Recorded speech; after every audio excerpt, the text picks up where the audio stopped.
Roll with headlines and punchlines for October 29th, 2025, the 282nd day of the Sex Offender Administration. United States military officials involved with Trump's expanding operations in Latin America have been asked to sign non-disclosure agreements about the military buildup that Venezuela feels may lead to an invasion. As any first-year law student or second-season viewer of Law & Order could tell you, an NDA is invalid if it's shielding illegal actions. Trump's lawyers are so dumb. The Senate Tuesday evening narrowly passed a resolution by a vote of 52 to 48 that would repeal Donald Trump's tariffs on Brazil. Republican senators Lisa Murkowski, Susan Collins, Mitch McConnell, Tom Tillis, and co-sponsor Rand Paul voted for the bill along with all Senate Democrats. One tariff down, the rest of the world to go. The Israeli military carried out airstrikes in the Gaza Strip on Tuesday, according to local health officials, throwing the tenuous U.S. brokered ceasefire between Israel and Hamas into question. The question being, how many bombs can you drop on Gaza and still have a ceasefire? This has been the Dr. Reverend Jelly Roll with headlines and punchlines for October 29th, 2025, the 282nd day of the Sex Offender Administration. Join me live at the Church of Last Resort Sunday mornings at 9 a.m. Eastern Time on MindDog TV. The opinions expressed on this program are those of the host or guest and should not be interpreted as blah-bitty, blah, blah, blah. You say that every day. Independent fact-checking and corrections are encouraged. Blah-bitty, blah. Can we get a cup of coffee in here, please? You get your blah-bitty, blah, and your blah, blah, blah. I don't know if it's on or it's off. The loop of lookiness is always questionable. Whether it's really looping or not looping. Loop or not loop. That's what. Or Captain Mom. Damn, it's hot and hot. Yeah. My dog is your mind's best friend. To loop or not to loop. I think there are kind of loops, but I don't give a loop. My dog is your mind's best friend. Like this. Wake up, America. You've got a dog that needs walking. That's right, sunshine. Just put on a big pot of strong coffee and get ready to type your little hate mail with your opinions about kumbaya and flat earth insanity. Stand-up comedy? You want stand-up comedy? Well, we've got sit-down comedy. It's time for Coffee with the Dog. You make me laugh. Give me a second. Oh, no, you know what? I don't have a second play. What the hell is going on here?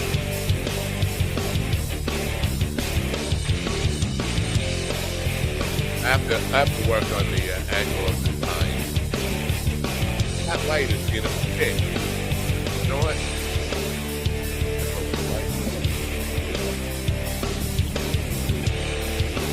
That doesn't really work. I'm upset now. I'm very upset. Here, let me do this. Will that loop? No. It shut off on its own. Well, let's do it again. I like it. All right. Good morning, folks. I'm sorry I had to cut off the music like that. The light on the sign is bothering me. I don't know. It's also compulsive light sign disorder is what I have. If you're not, oh, by the way, today is, as the Rev said, October 29th, 2025. It's a Wednesday, hump day.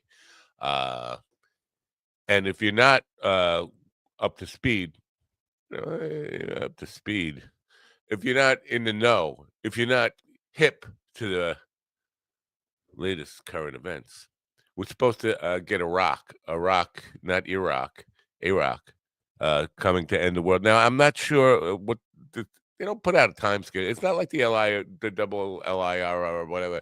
It's not like the railroad. You don't get a schedule of when Iraq is supposed to get here. But The Rock is supposed to come and probably end the world. It could be an asteroid crashing in that would destroy Earth, or it could be a spaceship, or you know what? It could be just a figment of somebody's imagination. There could be nothing there. I think that could be a problem. Now, Avi Loeb, the guy who's been saying spend all your money, max out your credit cards, take your vacations, he was on Rogan the other day. What is he gonna? Will there be any consequences for him making this prediction, especially if people actually took his advice and went out and spent all their money and maxed out their credit cards and blah, blah, blah, blah, blah, blah. Oh, he's just like, I was wrong. I think the latter is probably true. Lately I've been saying we have no show for you. Like that is a surprise to you. Today, the scheduled guests are Elizabeth Croydon, Bob Kitson, and Jackie Martling was supposed to kind of pop in. Now, about an hour ago, I got a DM from Elizabeth Croydon saying she's got like emergency situation days where she's got personal issues that family issues that she's got. She may still show up, but probably not because she's got things going on. Then about 10 minutes later, I got a DM from Bob Kitson, who is sick as a dog and won't be joining us. Now, I'm questioning is why is it never sick as a cat? I don't know. My dog never threw up. Cats fucking puke like every 5 minutes. Why doesn't it sick like a cat? Sick as a cat. Anyway, we hope Bob gets better. He won't be here today. And then about 10 minutes ago, I got a DM from Jackie Martling said, "Not today, man. I'm sick as a dog." Sick as a dog. Sick as a cat. Anyway, so we have no show for you today. Probably. Oh, unless Elizabeth gets her stuff resolved, or unless we cover the, the thing, The Rock destroying the world live, which would be good if we got a man on the street or man under the street or man about to get crashed. Oh, that's all. So, do we have a show for you today? Probably not.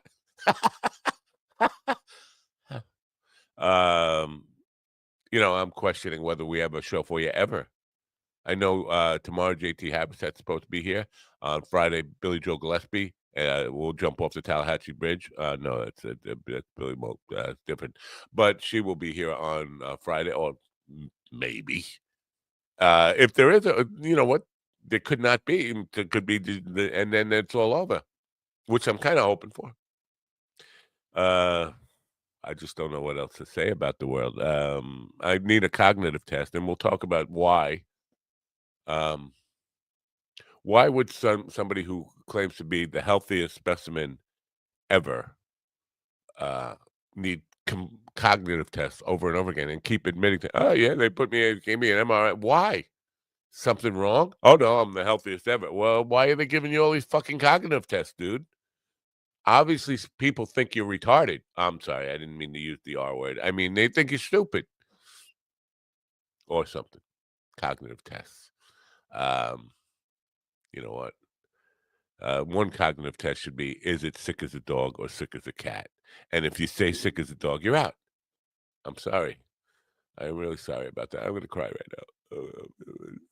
I'll play a commercial, and then we'll meet a man who is sick as a raccoon. Oh, man, I probably shouldn't go. But I've already fucked up, haven't I? All right, get some Pippet. You're doing video. You want make magical videos. You make your little furry cat look like an animated furry 3D cat or something. Or you want to sell deodorant from a picture, something.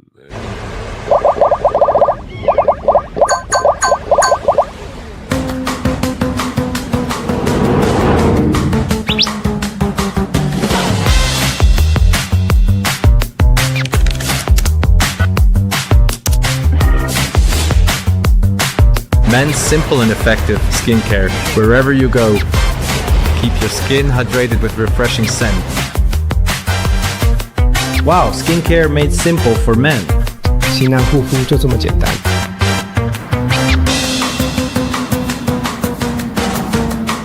We don't know.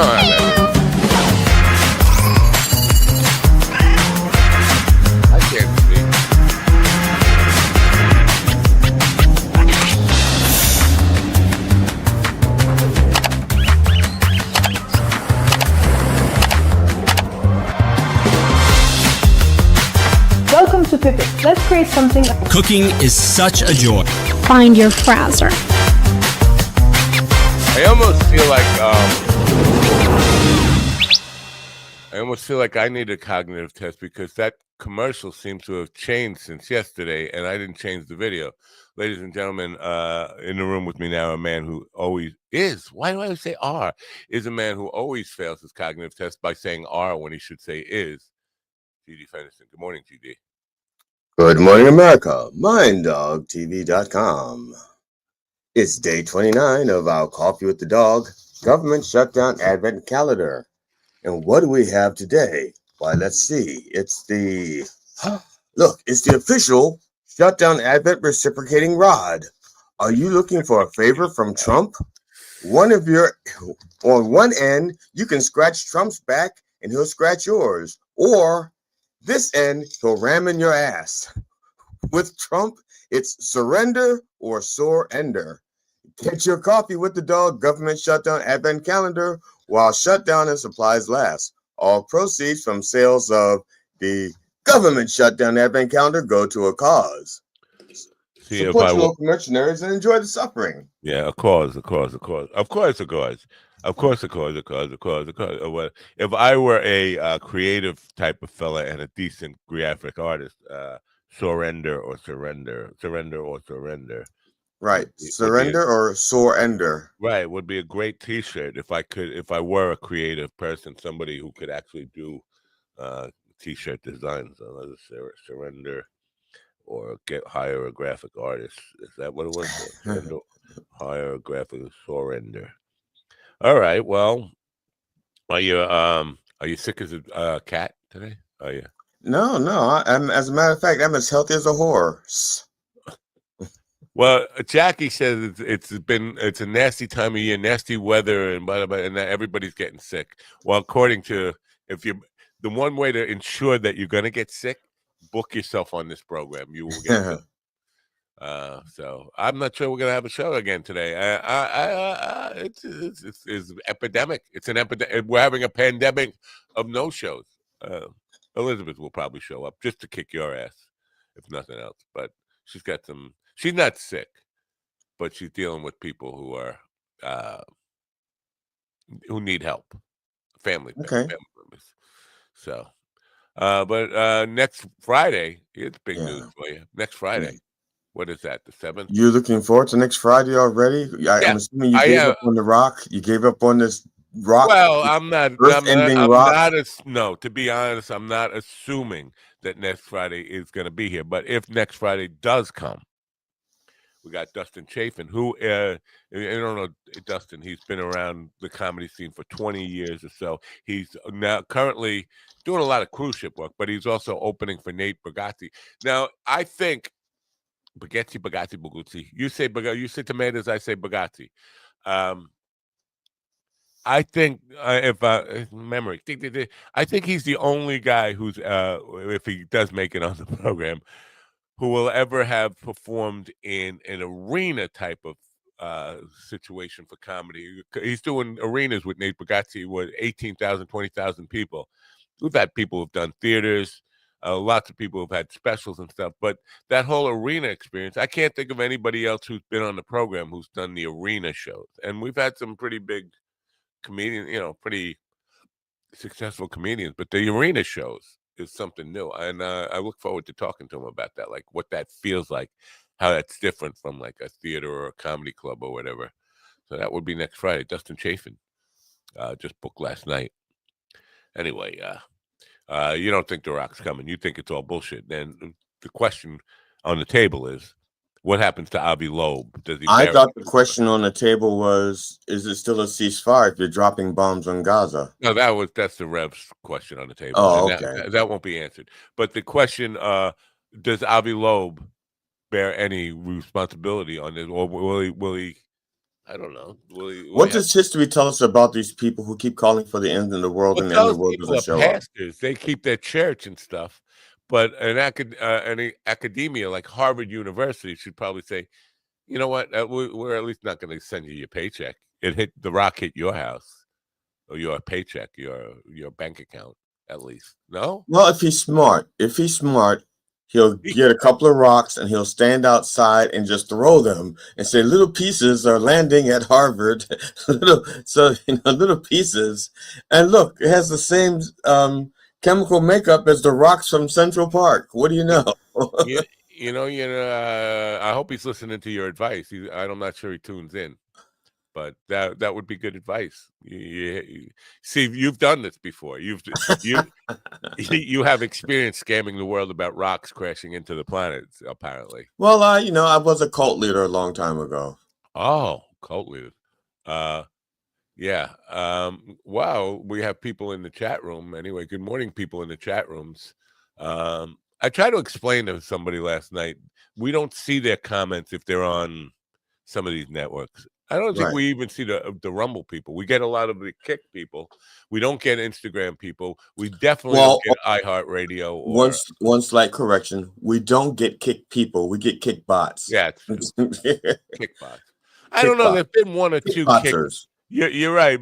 For the overwhelming majority, it's bots on Kick. I wonder, but we have got one or two people over there. Yeah, one or two people, and it could have been the same person. It could have been, yes. You know what? I think some people do change their labels, whatever their screen names, and come back as different people when they start enough shit. Like I do believe some of the people who have been banned from the program got a new account and come, and every once in a while say, well, who is that? Is that, I don't know, is that Mr. Kumbaya? I think it is. So we got nothing to talk about. Well, you know what? We do actually, I do have one question. How did the interview go with that guy, Fitz something? Yeah, Fitzpatrick. Yeah. I mean, I'm assuming it went well enough that you actually tagged people in it. And it was, it's free publicity, I guess. It was extremely painless, and I'll give you if in case you decide to do it, because I did. I reached out to him. I scheduled. It's extremely painless. It's like 15 minutes tops, and it's 3 questions. That's all. Basically, I don't want to spoil the question, but they're simple. Yeah. So it wasn't like this where we torture people and keep them here forever. And does it go out live or does it go out? Nah, he tapes it. He does it through Zoom, and he's recording the whole thing, and then he edits it. So okay. I don't think he introduced me though. I think that was weird. Like he just started with the questions. Like, oh, well, and maybe he has a pre-roll. If it's edited, maybe he has a pre-roll. Like says, and today joining us is Matt Napo from the Matt Napo Show, Mind Dog TV, Coffee with the Dog, and Evenings with Matt and Paint Party Matt, and the Weed Channel on Matt.com on Matt. I haven't done anything with Weed World in a while. Weed World, that's it. So and then he brings you in, and he doesn't have to introduce you because you've already been introduced. You just waiting for an introduction. You're just staring. I don't care. I'm a man who needs no introduction because nobody fucking gives a shit about me. That's why. I need no introduction, but I do need cash. Yesterday I got. Glad my wife wasn't listening, because I did say my wife turns 60 tomorrow. She doesn't. She turns 59 tomorrow. I'm an idiot. No. But it's the last year of her 50s. That's a traumatic thing, isn't it? So I hear. I turned 60 so long ago, I don't remember how traumatic it was for me. I thought you were gonna say, when I get there, I'll find out. That's funny. No. Look, I have no illusions or delusions about my age. Illusions. My philosophy is getting old means getting over life's disappointments. OLD. Yeah. Getting over life's disappointments. That's is that original or no? As far as I'm concerned, it's original. It was supposed to have been a T-shirt. I've started making a T-shirt a while ago. Oh, you have a graphic artist you can recommend? No, see, here's the deal. See how this shirt is? The only thing I do is I change.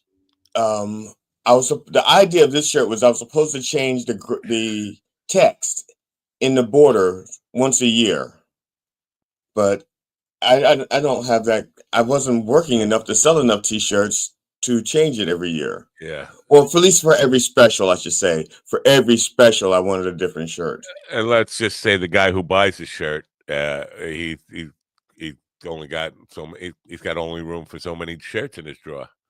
That's That true. guy. Yeah, that guy. Good morning, Mr. Tail. Yeah, good morning, John. I wonder if John will take that guy out. What's his name? John Mike? It fits something. Fitzboykin? I don't know. It just like I said, it just said the nickname is Fitz or something. Yeah, Fitzfascism. Yeah. Fitzfascism. Yeah. Now I already forgot when I'm scheduled for. I think it's Tuesday. See, you say Tuesday. And Yeah. I heard the Rev say Tuesday, and I said, you know what? They say Tuesday. Like, I don't know. We're both from the same. We're both from the same area of the country. Oh, is that the thing? If you live in a certain area, you got to say Tuesday. Yeah, I mean, we pretty much grew up in the name. I've known him since I was 8 years old. Oh, that's a little odd to be. All right, fine. It's a little odd. I've known him since I was 8, but we didn't start working together until 96. I think. Did you wear the same Halloween costumes every year? No. Matter of fact, I never even saw him on Halloween. Like I said, we met in November of '68. Then I didn't see him again until like 1996 when we worked together on a radio show. Harvey the Rabbit there? No. Harvey the Rabbit. You know who was in there? A guy named John Shephers. John Shephers was there. He was the three of us worked on a radio show. We did the segment of the show was called Pot Philosophy, and we sat around and smoked pot and talked philosophy. See, now that you're dating yourself as a boomer there, because it's called weed. It stopped being called pot. I think somewhere around the name. Because okay. The name of the show was Pot Philosophy. I know. I don't care what you call it now. It's not going to change what the show was called in the past. Show was, it was way. I know. I'm just saying that dates and the show. because of the two P's, I wouldn't have called it marijuana philosophy. Maybe marijuana metaphysics. Maybe. But I would have kept. I wanted the double P's. The puffin weed philosophy. Hey, how about that puffin? Oh, we could have called it puff pass philosophy. That's right. But I didn't think of that back then. Okay. Yeah. No, to be honest, the Reverend didn't pass. Once he puffed, somehow it got. You know what? You have those people in your friends that when you pass it, and all of a sudden it stops, and you just might light another joint because you know it's not coming back. Paul Schaefer from Saturday Night Live and then the David Letterman show. We were doing a recording session with him, 1981. And we said, would you like to go out and smoke? And we had this fucking Hawaiian weed that we spent a lot of money on. I rolled a big fat joint. I said, would you like to go out and smoke a joint? Sure. We went outside the studio and we were smoking a joint. Dana lit it, passed it to me. I passed it to Paul, and that was the end of it. And I'm telling you, he smoked it down. It was like roach clip. It was getting resin on his fingers. Like it looked like a roach clip. Like, it was an invitation to share. Well, that was the Reverend back in the day. He was the one and the funny thing is, I'd light it, I passed it to John passed it to the Reverend. Now the thing is, okay, he wasn't a Reverend back then. He had no idea about even going to school to become a Reverend. Back then he was just like a philosopher, he's reading I Ching and stuff like that. I think he's going a little, I don't want to say viral. He's getting a lot of attention from this. I didn't name the clip. StreamYard named the clip. Did Judas really explode after something? I haven't seen that one. It's just weird the way they named it, because I don't remember the Rev saying anything about him exploding. Yeah, he did. He did. Yeah, because that's what's about falling off the tree. Well, there was two different accounts, or three, but two of them are the same account. And one account says that Judas fell and exploded. His body exploded. Well, did he eat something like that's red just hot it. chili pepper or something? That's what leads to the theory that if that both accounts could possibly be true, that he hung himself and then nobody found the body or claimed the body right away, and it just stayed there long enough till it got puffy and started to decay, and then the rope broke, and so the body was full of gases, and once the rope broke and he fell, the gases all went pff, and he exploded. I don't know. Methane doesn't. Maybe it does. I don't. But But we don't know how far he fell. that's true. But was this guy? Judas? Did he ever play drums for Spinal Tap? Maybe that would.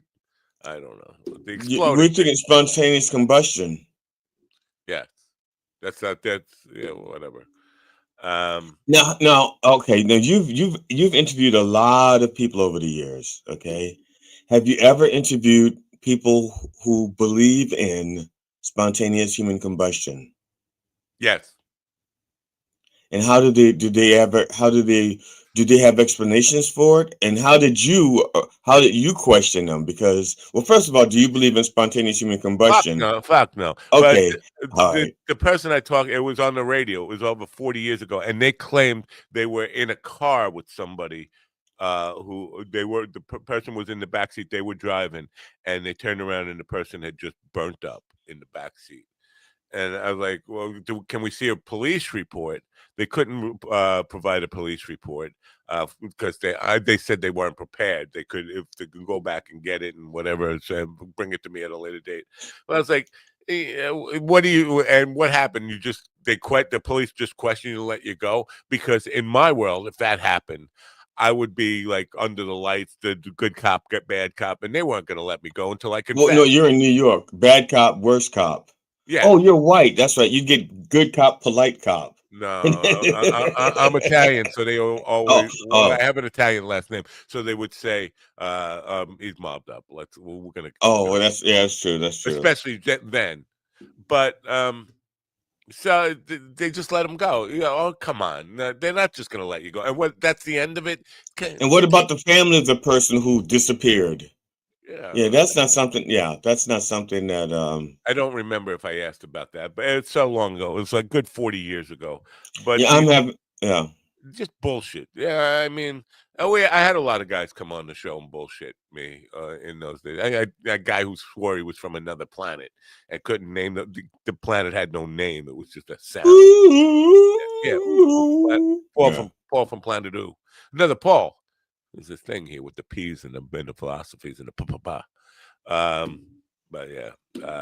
Now, I worked with a guy. Actually, I've dealt with a number of people who actually believed in spontaneous human combustion. But I only knew one guy who was researching it, and he spent years researching and like trying to collect all this data, trying to either prove that it was or wasn't a thing. Where did you get the data from? The people burnt up. I mean, and people do burn up, but they don't burn up from their own. Like, what did he have for dinner? I think. See, and I'm pretty sure his name was either Larry or Arnold or Larry Arnold. Or Larry Arnold could be a celebrity, and I just don't remember from what show. Because I don't have contacts with those. I haven't had contacts with those people for so long. You know, I mean, I had a video with him, but I can't even find that. Like there was a video of the night that I performed at Elizabethtown College. My acoustics thing, and I can't find that at all. I'm pretty sure it was a VHS tape, but I have no idea where it is. This morning while I was setting up, I deleted by accident. I thought I was deleting yesterday's placeholder, and I deleted the intro video for this. And then I started panicking. Do I even have that fucking backed up anywhere? This is the kind of day this has been. Like expecting a show with 3 guests that could bring some new entertainment or value to this program, and they all end up having issues where they're not going to show up. And then I deleted that, and I was like, well, it's a good day for The Rock. Well, now my question is, did they all get flu shots or the COVID booster? The reason why I'm asking is, well, I'm just going to assume that my issue is my sinuses. Well, I think, and I don't want to gross people out, but I think their issue is puking, or because sick as a dog. When they say sick as a dog, yeah. and I'm running to the bathroom, I'm thinking, well, you're running to the bathroom, you're not going to pee. It's not prostate problems like I got. Look, we got a bot. Hello, bot. Yeah. Our first kick bot of the day. Kickbot. Yeah. So you know what? It's one of those days where a good comment would be. And then one more. Surfer Phil said, I can't go to Jackie's today. I was like, that's fine. He's sick as a dog anyway. Sick as a cat. But another person has just got issues. Everybody's got issues today. It's a Wednesday. It's Wednesday issue day. Not tomorrow. Friday is Halloween. Right. Are you gonna if Friday comes? That's my thing now. I have to say if tomorrow comes, if Friday comes, are you gonna wear a costume? Do you do any? No, we don't get any trick or treaters. I think in the past 11 years, my wife and I've had one trick or treater. Yeah, and that's at two different houses. That's two different houses. We had one trick or treater at this house within the past 4 years or however long we've been here, and no trick or treaters at the other house. That's a great byproduct of infertility. That there's no kids left to fucking knock on your door. And we use, and I think we probably will again this year, just leave the candy out on the front step. Don't bother knocking, just take it and go. Yeah, see, if we did that, we'd have raccoons taking the candy. That's fine. Or kids dressed like raccoons. And I don't know that raccoons are supposed to have chocolate. Fuck them. No, you can't say that. That's not. We No, need raccoons. literally fuck them. I mean, no, my possum would get jealous if I did that. I wanted to share with you a costume. First of all, I want to show you the costume, and then let you tell me what you think it might be. Okay, there's something blue in their hand, right? I didn't even notice that. Yes, there is. Okay, I'm just trying to see if that's a horn or if it's supposed to be like a. No, it probably is a horn. That would make sense. Okay, then he's an asshole, and that's how he toots. He farts. Pretty close. It's a fart. Kid wanted to be a fart for Halloween. His mother made him a fart costume. Okay, I think that's you know what? I could get behind that. No, you want to get downwind of it, right? Yeah. Okay, is downwind the good one or the bad one? Which one's downwind and upwind? You know, you're asking Mr. Cognitive Test here. I don't know. Right. So which is it? Which one's the good one? Do you want to be downwind of the fart or upwind from the fart? I don't know. See, I'm too cognitively declined in declination of my cognitive resistance. Good morning, Ann from California. Now I don't like I said because there's two questions that I've. Is Ann wait before you move on? Is Ann from California? Oh, I don't know if you know this because you might have been sleeping at the time. But the Rev had somebody named Ann in the chat room the other day. Is that the same Ann? I'm pretty sure it's the same Ann. All right. I mean, I was busy, but you were busy. I hear. Yeah, he thinks it was the same Ann. 9 o'clock on a Sunday morning, you were busy. Why? Busy counting sheep. Busy snoring. No. Look, see, while you're behind the scenes, making sure that everything runs smoothly for the Reverend, I'm making sure that all the crap that he does beforehand doesn't interfere with everybody else because he doesn't live here. He just shows up on Sunday, and it's a menagerie. It's a menagerie. I believe it. It's a menagerie. Imaginary. No, it's a menagerie. Yeah. It's rough. It's when the two of us are in the same house. It's kind of complicated. I forgot what you were saying before I interrupted you about the Ann situation, but that's fine, I guess. Yeah, I don't. Well, I think I was going to say this. Like the other one of my what is it? Icebreakers when I'm in groups, when I'm with people that I don't know, and like I said, I'm not in their silence, which I don't feel sometimes I feel uncomfortable with silence. Sometimes I would just say things like, so which one is the good one, upwind or downwind? Or I ask them, do you call in sick or call out sick? And it's a geographical thing. People in England, I know in the UK, they call out sick. in New York they call in sick. I don't know. It's a geographical thing. That's what I'm thinking. Where it depends on the area you live in. Oh, okay. Yeah. I thought that I don't know if I heard that version before. I never heard of upwind being a thing. It's always downwind. Downwind is where you catch the smell, right? Yeah, because the wind is blowing it. I think. I don't know. I need a cognitive test again. Yeah. Well, the cognitive test thing. Oh, before we go talk about the cognitive testing and why somebody would need one almost every day. And an MRI. If there's nothing wrong, what's the MRI for? You just don't get an MRI. While we were talking here, and I asked about the Harvey the Rabbit, it occurred to me that the other day I had an epiphany about Harvey the Rabbit. Okay. They claimed Harvey the Rabbit was 6 foot tall rabbit. Yes, right? they do. Yes. James Stewart is 6'3", and in the movie he's always doing this to Harvey. Oh yeah, Wouldn't he be maybe doing this?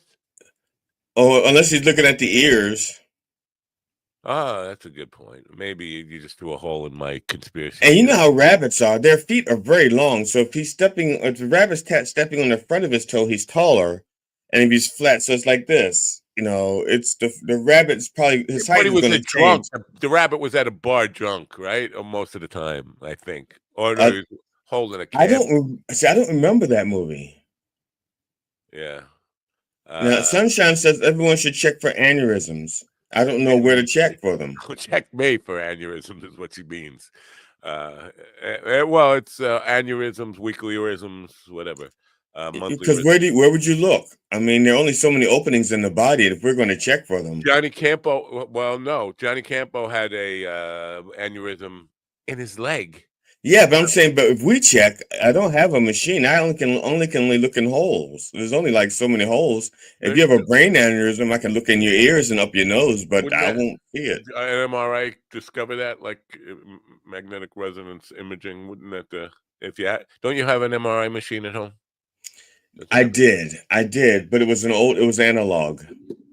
So I was in the play Harvey. Well, I wasn't. I was the stage manager for a play of a production of Harvey, and an understudy for Elwood P. Dowd. And he never got sick, so I never actually got to. But I had to learn all the lines. I was an understudy for a couple of different people. I had to learn everybody's lines for that show. I don't remember. That's kind of rough. Yeah, I never got to be in the show anyway. I think they just kept me around just in case. That's it. But I've never been. Have I ever been an understudy? I've been an extra. Have you been an overstudy? Have you been upwind or downwind from a study? I've been studied.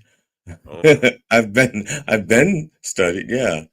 I'm trying to think because I didn't do a lot of plays. I did a couple of musicals, I think.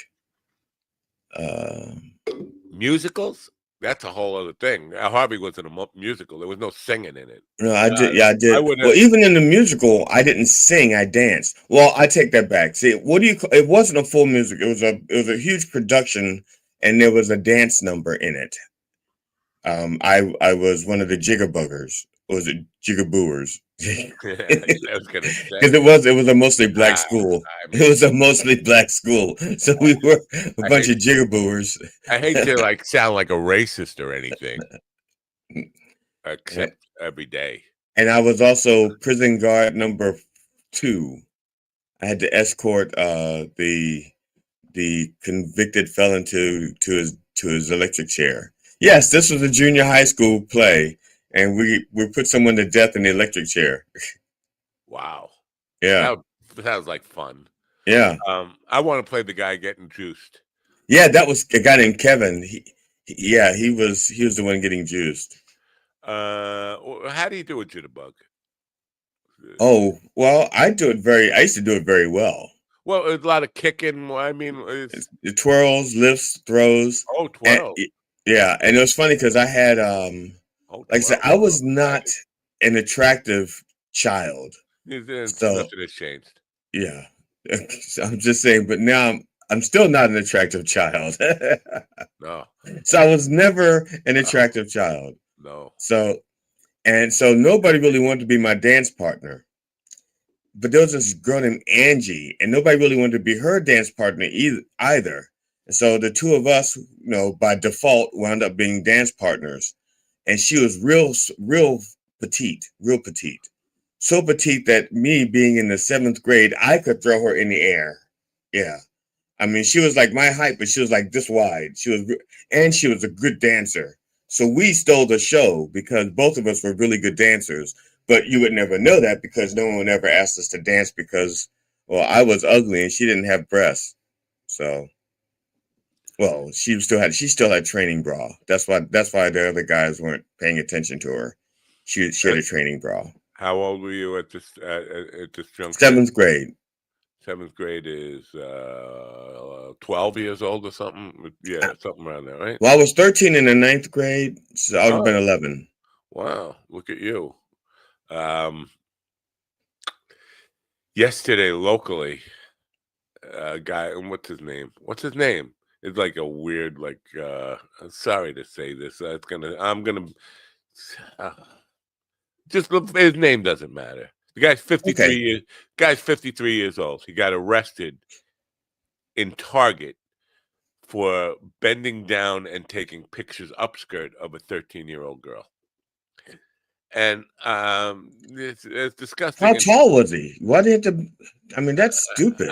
I have no idea how tall he was. As sick as that is, yeah. And it's a good day for The Rock to hit. It's just, can you imagine this guy being in prison now or going to prison? And what are you in for? It seems like such a you're gonna get a picture of a little girl's panties, and that's worth going to jail for the rest of it. What the fuck? How empty does your life have to be? It's just is that a rhetorical question? Because I'm not sure I have an answer for how. Yeah, well, I don't know. This is the problem. How does society get this sick where people are willing to risk their lives to get a quick phone picture of a little girl's panties or something? Phone picture. Yeah. Well, no. I don't think I'm just saying. I doubt. Yeah, I was just saying, if you had like a really nice camera like this Sony, then then you could get all up in there. We're talking about like 100 digital zoom. We're talking this is so. Come on. What? And then you have this. Oh, that's the battery. Where's the memory card? So I have a memory card. Oh, it's in with the battery. It's the same spot. You forgot your memory? Yeah, it's right here. The memory card. See, and when the police come, you just. The police come. Well, you should be planning on when to play. First of all, the point I was trying to make is the society. I mean, this guy is obviously sick, but this shit is happening way too often. This is a societal problem where, and the message has to be, they're little girls, leave them alone. There's nothing up there to stop. That's what the message needs to be. Stop. Let them grow up. Then you could go sneak up. Okay. I didn't know that we were actually going for a message. Why didn't you tell me we were going for a message? I thought we were looking at technique. No, I'm not looking for technique. I'm looking to stop. I'm sorry. I was not on the same page as you, Matt. I'm sorry. Yeah, no, they just need to stop. I mean, how lonely, desperate, and broke do you have to be that I just need to see a little girl's panties? That's a B. That's not one of the things you want out there. That's I'm wondering if you're I'm trying to think here. The Reverend got a comment about one of his things. What was it? The guy said, the Reverend needs to be better educated. That's what he wrote. In what? Like in one of the shorts or something. Maybe that was a reference to the spontaneous combustion stuff. Maybe. I can't remember, but his response was the Reverend needs to be better educated. So the Reverend wrote him back and says the Reverend is quite educated. I think what your concern is how he's using it. It's like yeah. I mean, Reverend is a PhD, a DDS, and an ADHD. Like that, and a whole much more than that. I think. Yeah, he's an MCMLIX. ADD. Yeah. OCD. Whatever. Yeah. No, I wish I had my brain back. Where is my brain? Have you seen my brain? Oh, you took care of the light thing. What did you do? Turn something off? The reflection is gone. I moved it. I moved it up. It was tilted back, so it could fall any moment. But okay. It's more straight on. If it's tilted back, it's going to get the light reflection. It was just bothering me. The OCD reminded you of that. That's like, look at it. Look at this fucking rain, man. He's freaking out about this light. Well, it can't be a UFO because Elizabeth Croydon, who was supposed to be here, thinks I look like I'm driving a spaceship, a UFO, which doesn't look like that to me. Well, I haven't seen many, so I don't have a lot to compare it to. I have seen one or two. But did you see the drivers? Yeah, Jimmy Rogers, Jimmy Roberts. Anyway, he's the Mars guy. Jimmy is the friend of Morgan Roberts, who was a guest, a young lady who I had on a bunch of times on the evening show, and she told me I should have her father on. Her father is the Mars guy, and apparently her father, Jimmy, has hacked into NASA's database and gotten all these pictures of Mars, and he believes that humans have been on Mars before, and it shows all these artifacts, that stuff that had to have been man-made. But when he comes on the program, he's in full Star Trek, Star Trek. Like he's got a set on, like a complete spaceship set. Like it looks like he's Captain Kirk with the shirt and everything. He's been on a couple of times. He makes a compelling case with the photographs that this has to be man-made. I mean, there's stuff that's absolutely right angles and things that look like definitely man-made objects on Mars. So, but you know what? Shit can happen. That's all I'm saying. There was, how should I put it? And this is one thing I'm going to talk to Neil deGrasse Tyson about when I talk to him. Is that, for example, the astronomy books that we had as a kid, as a child, even as a teenager, they had pictures of nebulas, gas clouds, and they had one called the Horsehead Nebula. And with the photography that we had at the time, it looked like a horse's head. And then there was the Crab Nebula, and with the photography that we had at the time, it looked like a crab nebula. But then we get better equipment, and you take these pictures, and it doesn't look like a horse, it doesn't look like a crab, it doesn't look like anything, but we still call them those things. Yeah. It's like, okay, Pluto was a planet, and then it's not a planet, now it's a dwarf planet. Are we going to start changing the names of all these other things that we named that turns out, under the right lighting, don't look like those things at all? And I'm thinking the same thing with Mars. We took these pictures of Mars, and one of them, at one point, there was a picture of Mars where there's a structure that looked like a human's face, if you remember that. Yeah. Yeah. And it's like, okay, get a different angle. It's like, okay, it doesn't look anything like a human's face. No, Jimmy's stuff is not that. It's not where you have to.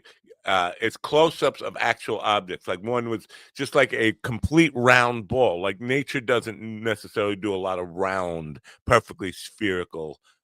If you maybe look at the planets, but or right angle stuff. And this is like from the rovers, like, so it's like really from like a few feet away, close up, high resolution images.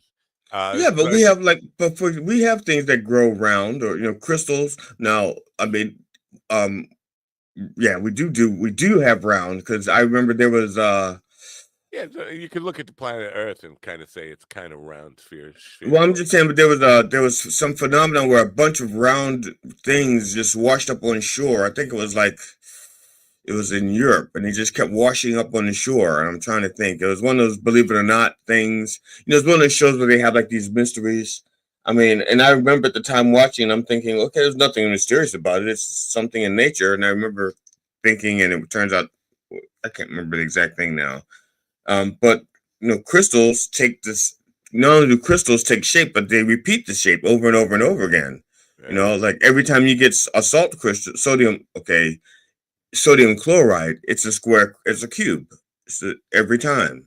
Yeah. Well, just to be clear, I don't think humans have ever been on Mars before. I don't think there has ever been intelligent life on Mars. But Jimmy makes a compelling case for it. Interesting enough case that you could listen to him talk about it. But at the end of the day, I'm like, you know what? It's all you want to believe. If you want to believe, you can convince yourself there's good reason to believe. Well, I don't believe that humans have been on Mars. I believe that Mars used to be part of Earth, and no, I'm just teasing. the two planets were one planet, and then they got hit by a moon, and they split up and reformed, and you're gonna find little pieces of Earth on Mars. I have no fucking idea. You're just talking to hear yourself talk. It's kind of like your bare love at the moment. Except for I will stop to listen. Yeah. Oh, good. Yes, that is true, Sunshine. Confederate flags are being replaced, especially in D.C. Well, around the country. Yeah. What isn't natural in nature is hard right angles and perfectly straight cuts. And there are lots of pictures of stuff like that on Mars. This is Brendan Stark saying this. Brandon. Why don't I keep saying Brendan? Because Brendan's a more common name, right? That's why I do that. I'm like stuck on Brendan when his name is Brandon. Yeah, and you know what? Maybe I'll have to go and revisit some of the Jimmy stuff and do some reels from his stuff. Because even a skeptic, hardcore skeptic like me, can be interested in stuff like that. Not like he's going to convert me into a believer, but there are some things that I can't explain. There's lots of stuff I can't explain right here on this desk. Yeah. I noticed somebody who had bought a guitar from me recently. Bought the guitar from me for $450. He sold it on Facebook Marketplace for $2,200. Wow. I feel like, yeah, you talk about buyer's remorse, seller's remorse, whatever I got. I feel like I'm kicking myself in the ass. Why? What? Why did I discount it so much? What's this Islip, New York? Stop calling me Islip. I think it's the same thing that I think you devalue yourself and your belongings. It's just a Napo thing. You just devalue. You don't see your true worth, Matt. That's your problem. Thank you. You don't see your true worth. I'll make a appointment for next week. You're right. No, I suck. I know I suck. I suck. No, see, that's just it. You don't suck. I do suck. You blow. They're totally different. No, but you blow. That's sucking is just blowing inward. No, you're blowing. That's blowing inward. Yes, I blow blowing inward. Yes, I'm blowing myself. Yes, yes. My lips are now all vibrating like weird. Like I got to scratch my lips. I should never suck again. That's the point. That's. I think that was a Dionne Warwick song. I'm never gonna suck again. I think it was a Dionne Warwick song. I think Burt Bacharach wrote it for her. Oh, that's what that is. I'll never fall. All right, I played that song a billion times. I should have known the melody right away, but because it had "suck" in it, I was all excited. But speaking of weird guests, because I'm gonna spoil it for you. He said one of the most a story about a guest that was a great guest. Now I had so many. They weren't great guests, but unusual guests, and of course, my mind goes to like the woman who got brain surgery from 5 aliens while her husband watched in a hotel room in Paris and all this stuff. Right. But back in the day, I had a guy on about simulation theory. You know, simulation theory. Yeah, that's if you rub something long enough, it'll get moist, I think. No, the theory is that God, or the creator of the universe, is a kid, a gamer, a 13-year-old middle school child with a laptop somewhere, and whatever it is. But we're all Sims. We're all in a simulation. Like, I don't feel like I'm how. That's just a weird theory. Like, and it's a stupid one too. And this guy's proof. gets even stupider. And then he got angry at me because nobody wanted to buy his book on it. But if you saw the interview and heard his rationalization for why he believes in simulate, because his daughter's name was Donna, and he saw Donna on a license plate in front of him. That meant we're in a simulation. Or he was driving past a church and it said, God hears you. And then on the radio, a reverend came, a Christian radio station said, God hears you. Oh, that's proof that we're in a simulation. I mean, that's proof of coincidence, maybe? Yeah. That's the proof that there's a big universe out there and coincidences are going to happen. Yeah. So, I mean, his rationalizations for why he believes in simulation theory were just simple coincidences that anybody can have all the time. And then he didn't sell a single book, and he was angry at me. He wrote me like a really nasty letter. How, I didn't sell one book because the Adobe sell. How dare you? How dare I? It's up to you to sell the book here. You get people interested in the book. Right. And so I said, so I took it down. And then he wrote back to me, could you put it back up? No, I'm not putting it. You yelled at me. You hurt my feelings. You made me cry. No, that's not what I said. But I was like, I went through all the thing of putting it down, taking it down. It's down. Fuck you. You're out of my life. Get lost. And then he kept writing. It was like a stalker, like every day. Please put it back up. No, I'm not putting it back up. You know what? You were on the show. I made no promises that you're going to sell books. I gave you an opportunity to talk to people and sell your book. Nobody wanted to buy your dopey book because you didn't make a good fucking case for it. That's what I'm saying. Simulation theory. But you know what? It's hard for me to pick out. Like, what's the most memorable guest? For me, at the moment, the most memorable guest is the guy I said, I'm glad you got ass raped in prison. Get the fuck off my show. And I still think, and I'm not one to tell you what your good memories are, but I would think Robert Klein would still be the best one of the, because but there's no interesting stories behind that. Just that I loved him, and when he came, I did bring up Klein. I said the fact that when I first met him, he said, you look kind of like Himmler. And I didn't know what Himmler looked like at the time. I had to Google his picture. He's kind of right. I do kind of look like Himmler. But I mean, I like. No, I'm not going to sing that song. That's because you'll be that, and I'll be in trouble. It was an Oingo Boingo song. I'm ready. It was an Oingo Boingo song, but it's funny. I have I think at least on Done Way Past Funny, I'm reluctant to say, I can't remember his name, Tommy Chong, but because he says nice things about me, but he may say nice things about everybody. He kind of does. Yeah. Even Carl and Jamie, he was like flattering to them, and like it's really hard to be flattering to them. I'm sorry, I love Carl. Jamie, I'm a little off on Jamie right now because Jamie he's been AOL. He ghosted me, sort of, most. But the most difficult one I did was a guy who'd been doing comedy for 20 years and was still doing open mics, and I didn't realize that he was still doing open mics. I had no idea because he made it sound like that he was doing a lot of stuff. Well, life is like a box of chocolate, Sunshine, except they're a different kind of chocolate, like that, the Whitman sampler. They tell you know what you're going to get. They actually tell you what you're going to get, right? Life is like a box of chocolates. You never know what you're going to get. But Whitman sampler tells exactly what you're going to get. Right. Unless it's been open and somebody steals the list. And I hate when they do that. Was it a list? Because I thought it was written on the top of the box, like in the little over the chocolate. Because there's also Russell Stover's, and then one of them, I think, if you open the lid, it was on the lid, but one of them was like on the paper. It was like because you had two levels. Oh right, yeah.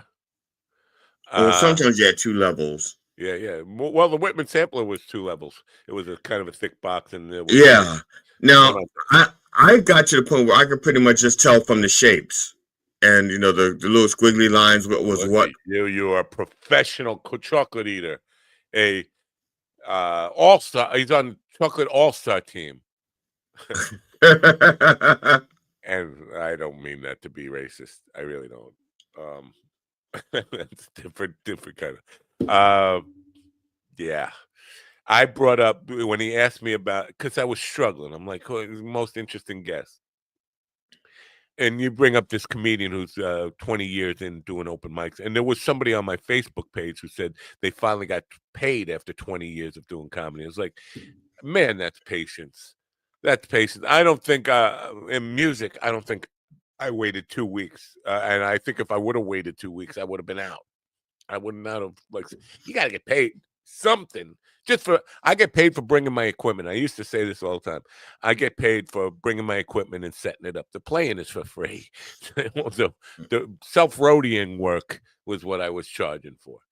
Now, there was one guy that was interesting to me. His name was Perry Kurtz. He's dead now. He died in a hit and run accident.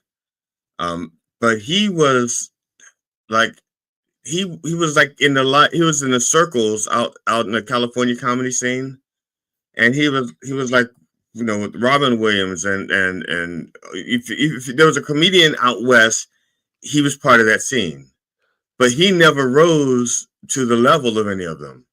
You know, so he was like the journeyman comic out there, or like a journeyman comic. It was just like forever the perennial comedian, but he never made it. He made it on television. He did a couple of shows, but quite a few shows, more shows than I've ever done. Same fucking people call me, and the fucking telemarketers call me the same time every fucking day. Like, and I always put them like directly into voicemail, and they call it. Stop! I'm not buying your shit. Now, my congressman has been calling me a lot lately, and every time he calls me, I've been like, he calls. It's almost like he's driving, so he'll call. And now he's called me twice while I was on the air. Like he called me yesterday while I was on the air, which I'm not going to answer, and he called me last week while I was on the air, and I didn't answer. Could you tell him to come on the show? Is it a Republican? I want to get Republican. That's a Democrat. Well, I guess they're allowed on the show, but I want to talk to the Republicans. And believe me, we have two Republican congressmen. Andy Harris is one, and he will not come on the show. He does not take questions. He's the one that gave, you know, got into my shit. I was defending him up until he became a dick. You know, I wasn't. He was born. yeah. I mean, I wasn't defending him like he was right. I meant there were people calling him names it was a town hall. And a person called him like a fucking cocksucker, and I was like, no, that's and I was like, that's treat him. Don't do that. You know, we can't have cocksucker an insult because I don't know. It depends. If that's your career, then no. You know, or if you do it for enjoyment, then no, it's not an insult. But if you're a congressman and you have not come out as a cocksucker, I think just blurting and calling him that as opposed to just saying Mr. Harris is disrespectful. You know, especially since he's, the guy who came to the town hall didn't, town hall had just started. But it could be I don't know, a term of endearment. You cocksucker, you. Yeah, it could have been, but that's not the way he said it. You cocksucker. And then at some point, he got mad at me, the congressman, because it's easy to get mad at. This is back when he was we redistricted, so he's not my congressman anymore. He's in the next district over, but he referred to anchor babies, and he actually said the term anchor babies. I said, if you could please tell me where in the bill it says anchor babies. I said, because I'm under the impression that they're citizens. I said, I could be wrong, but are they? He goes, well, my constituents.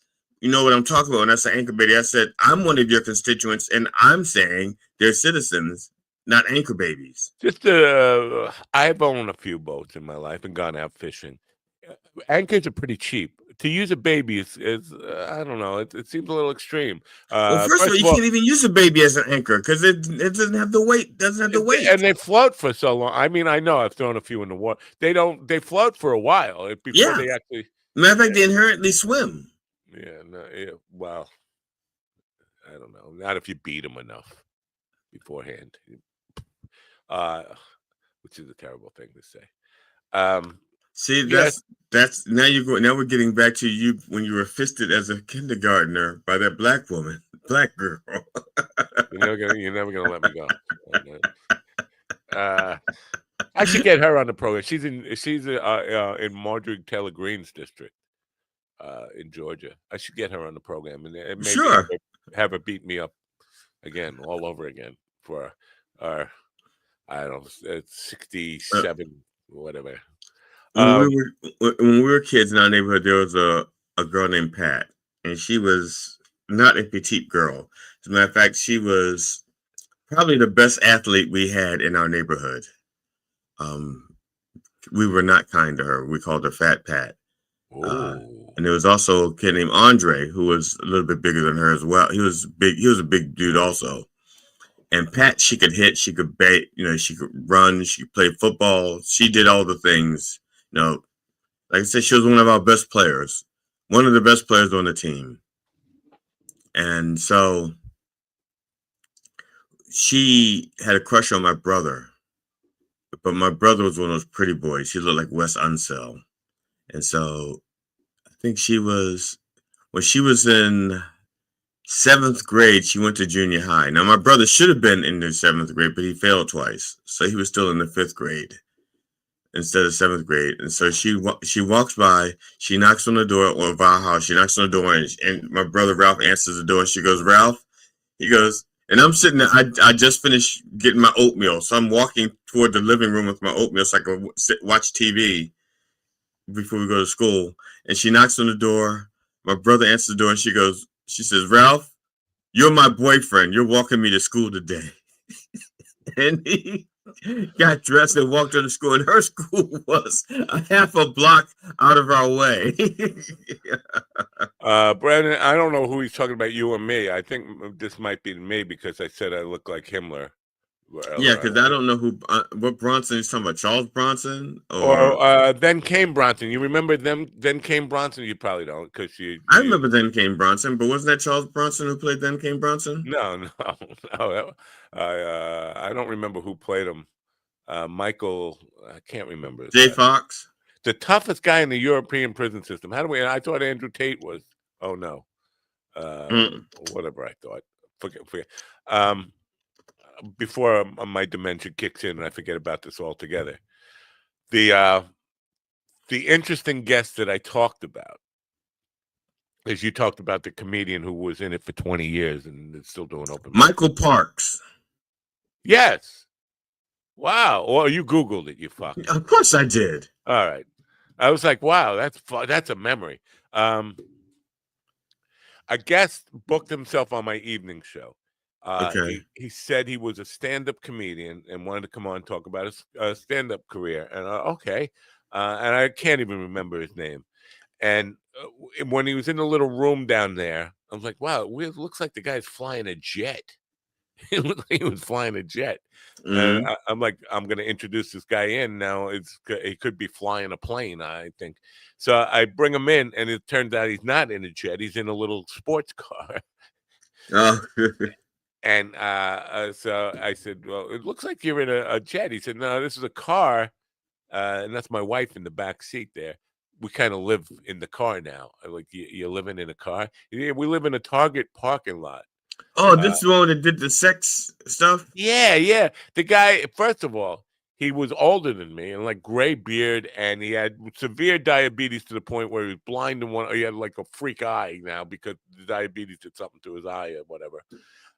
He just looked like a freak. And I was like, well, how do you do comedy from living in a car? Like, well, we take showers in the Target sink. He washes up in the sink in the Target public bathroom. And he said he's not doing much comedy anymore. He's doing sex shows online. Like, really? Who would pay to fucking see you beating off while your wife is in the back seat of the car? Well, it was her idea, the wife's idea. But he said he said, you'd be surprised there were a lot of young girls with daddy fetishes. I was like, so you're confessing to a crime here? You're doing sex shows for, and he said on Pornhub, you register on Pornhub, I guess, as a a content creator, and then people hire you and tell you what to do. And the one thing this guy wouldn't do that crossed his, he's fucking putting on masturbation shows for young girls. He wouldn't fillet himself. Oh no, he would do that. Oh, okay. With his wife in the backseat. The one thing, it's the request that he refused was to shit on a rock. You mean the country? Shit on a rock. Yeah, the country. He didn't want to shit on the country? No, a rock. Not okay. A rock. A rock, pull up to a rock and take a shit on it. I'm like, really? You will play with your dick online. You will eat your own cum, whatever fucking they with. You won't shit on a rock. Now, I won't do any of those things. And I would definitely, I would never be able to take a dump with somebody watching. I say that now, not having a bad case of diarrhea, but I think sometimes it would be unavoidable. But it just seemed like, really, that's where you draw the line. And who the fuck? Imagine a person willing to pay whatever they paid this guy. I don't know. I think it was like $20, $25 or whatever. To do like that's what you get off. This is why I'm saying it's a sick world out there, and we need to stop concentrating on the one individual who's got this sickness and say, what's wrong with the world that people need this kind of. I need to see guys shit on a rock so bad that I'm willing to pay. And this is somebody who obviously has income enough to pay for somebody to shit on a rock. It's a sick world out there. Where's this fucking asteroid coming to end this world? Where? Yeah, we got a bat. We got a steamboat bat. Last night I did my workshop with Dylan Brody.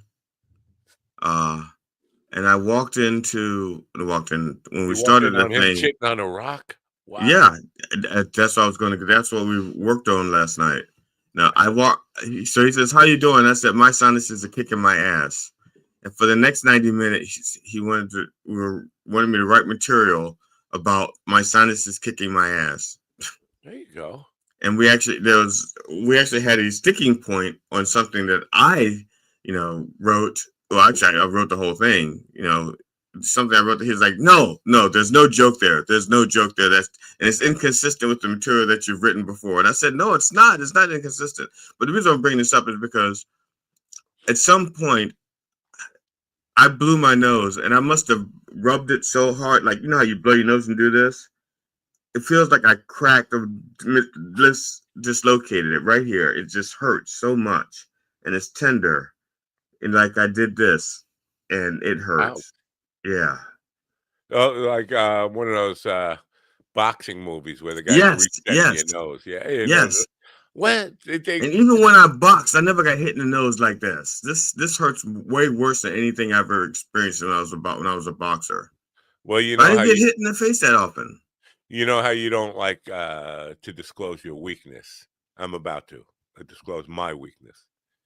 I got this weird thing. And you can tell because the nose is just so fucking big on me. If you touch my nose, I'm not going to do it. If you touch You'll fall over? No, I will go into a sneezing fit. I have this thing where, because I had like a little kid just like touch my nose, boom. And all of a sudden, like I'm going to sneeze for an hour now. And I think if I got punched in it, I have been punched in it, and it doesn't cause that. It's just like, I don't know. Just like the touch or the tickle thing. Touch or, a smack or whatever. A full-on punch, I think it would hurt so bad that it would bypass the sneeze function. But generally, any kind of, if something accidentally hits, somebody throws something at me. So if you were, let's say, having cunnilingus and your nose were to get rubbed by... let's say my nose has ruined sex more than a dozen times in my life. Where all of a sudden a hair touches your nose and be like, achoo, achoo, achoo. And I can just listen. It's not just, it hasn't only just been with my wife. I'm just thinking about all these women who have seen me in the throes of heated, passionate sex. All of a sudden, got to quit. Okay, don't overstate it. Not throes of heated, passionate sex. You mean for me, not for them. Heated, passionate sex for me. And I would have to quit. I'd have to tap out because of the sneezing thing. It's at least a dozen times, probably more in my life, where I'm sorry, I'm done. I got to go chew for a while. And when I think my nose just came. And it's not like I sneeze like, these women have these little. I am like fucking hippo hurricane. Peter Potamus with the hippo hurricane howler. Yeah. When I sneeze, the foundation rocks. Definitely, it's like, whoa, man, and it will go on for a little, like literally an hour. Like I can't stop. You see me getting angry here? You see me getting angry? No. You see me? No. Look, I'm getting angry because I said I wasn't going to read Twitter anymore, and Twitter's on over there. Oh, okay. And J.D. Vance is still in an interview yesterday. He's still talking? He's still talking about Haitians eating dogs and cats. When is somebody going to smack this fucking guy? That's what it takes. I'm sure the Secret Service would run right over, right? Oh, you're not allowed to do that. This morning, the Reverend talked about Israel bombing Gaza. Israel has decided that they're going to resume the ceasefire. So for them to say they're going to resume the ceasefire means they broke the ceasefire. Because you wouldn't have to resume it if you hadn't stopped it. Right. Yeah. But it was reported as if they were saying they were jeopardizing the ceasefire. It's like they didn't jeopardize it, they stopped it. If you're bombing people in the middle of a ceasefire, it's not a ceasefire. It's yeah. We cut down on our bombing. How about that? We're cutting down. We were bombing. It's like a cigarette thing. Like we were bombing 2 packs of Marlboro a day, but now we're just down to like 2 cigarettes a day, right? Is that? Yeah. Yeah, that's sort of not a ceasefire, but it's a less fire. We're less firing, not ceasefire. I think that was a Rolling Stones song. Ceasefire, ceasefire. Or was it hang fire? Hang fire. That's what it is. Okay. All right. Stop. It's the same fucking guy who called before. Stop, you spam risk. I'm going to put myself on mute for a second so that I can blow my nose. Oh, wait. We're coming up on a sneezing fit. No, it's not a sneezing fit. My nose hurts, and I've been doing this, and now it's starting to run. The power of suggestion has invaded GD's mind now. He's about to put on a display of sneezology or sneeze. No, that's not happening. No. But entertain the troops for a minute. We have to stay on the air for a while in case Elizabeth Croydon decides she can make it, but she's probably not going to make it. Her and Bob Kitson, who would only book because of her, and it's funny that she said to me, at least I feel comforted in knowing that Bob will be there for you. Like, no. Guess again. And Jackie, who was only coming on to meet Elizabeth because he found out that I told him she said nice things about him, also won't be here. The turns out Mel Brooks did not say Jackie Martling. No, because I thought he was saying it, and he like remember I was saying it's like he like stopped in the middle. He's actually said Jackie Miles. I don't even know who that is. Neither do I. Well, at least according to the closed caption. Yeah. And when I listened to him with the closed caption, I'm convinced he said Miles also. All right. Now I didn't look up Jackie Miles. I guess I should have looked up Jackie Miles. Yeah, we should. It's a little saddening to me because to me, having it's not me, but it's Jackie. But having Mel Brooks mention you, that's like a lifetime achievement award to me. Holy shit, he's like a singing cowboy. Wow. Did you see the latest picture of the boat? There were 3 boats, right? 3 boats the U.S. blew up. Sunshine is asking if we see it was 3 boats in the Pacific, or has there been more since then? I think they're up to 11. But let me see. I wanted to ask you about this because there have been several people, left-wing YouTubers and podcasters, saying Venezuela actually produces zero in fentanyl, like zero, and cocaine also. They're not a cocaine-producing country like Colombia is. And so we're bombing these Venezuelan boats, and they're not bringing drugs here because they don't. According to these people, they're not a drug-producing country. Like, so if that is true, and I'm not saying I know for a fact that that's true, but I've heard several people say this. Why are we killing? Are we just killing them for the fun of it? It's just because we can? What would be the rationale of the administration for killing people if that's true? Like, just because let's practice. This isn't up to date because my last count he had killed 44 people, and this just says 30. So I know he was up to 44. Yeah, because I remember thinking it was 11 boats. It was like averaging 4 people per boat or something. But so you don't have an answer for why? Why would we do that? I mean, the real why? The real why is he doesn't like Venezuela. No, he does. He wants he likes the woman who's running against Maduro there, right? The woman she's the opposition party and she's running against him, or she's trying to, I don't know, running if they have actually fair elections there. Yeah, but so he doesn't like Maduro. So it's a precursor to like an invasion or something? It's kind of like, I think it's like a precursor to a regime change thing. Brendan is saying, you mean they fire till we like feel like seizing everybody got the media wrong. It's not ceasefire, it's seize the fire. All right. Sunshine said, if I had stacks of white packages, I can't believe they would fly off. What? If it had stacks of white packages, I can't believe I guess if you blow up the ship and it's all this cocaine on it, the white powder would fly all over the place. Yeah, I mean, I've seen white powder fly all. Speaking of sneezing, I sneezed away a tray of cocaine. It was not I could have got killed that night, honestly. They had like an 8-ball out, and somebody asked me if I wanted to do a line. I did a line, and then poof, I sneezed because it was rough on the nose, and white powder flying all over the place. I could have got killed that night, but I didn't. I'm still here to talk about it.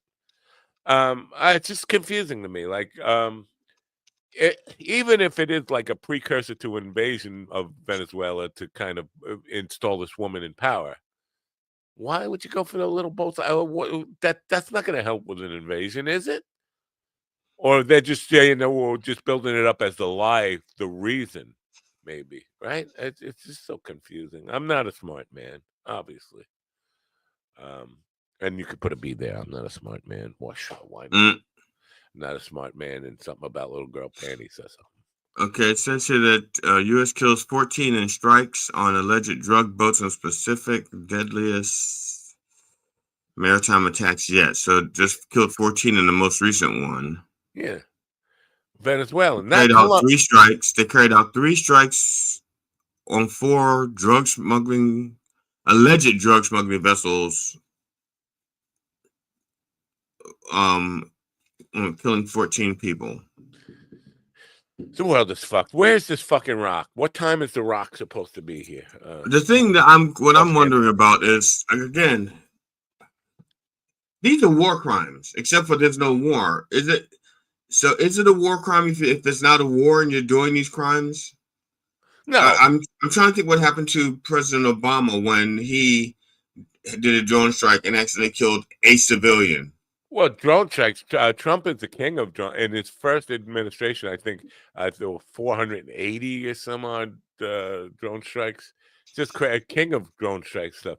That's a good question because they always talk about only Congress has the power to declare war, but a military, like limited military action, the president can do that. Where is the line where it becomes war? When you're just killing people indiscriminately without charging them with anything, they just say, well, we say they're criminals, so we're allowed to kill them.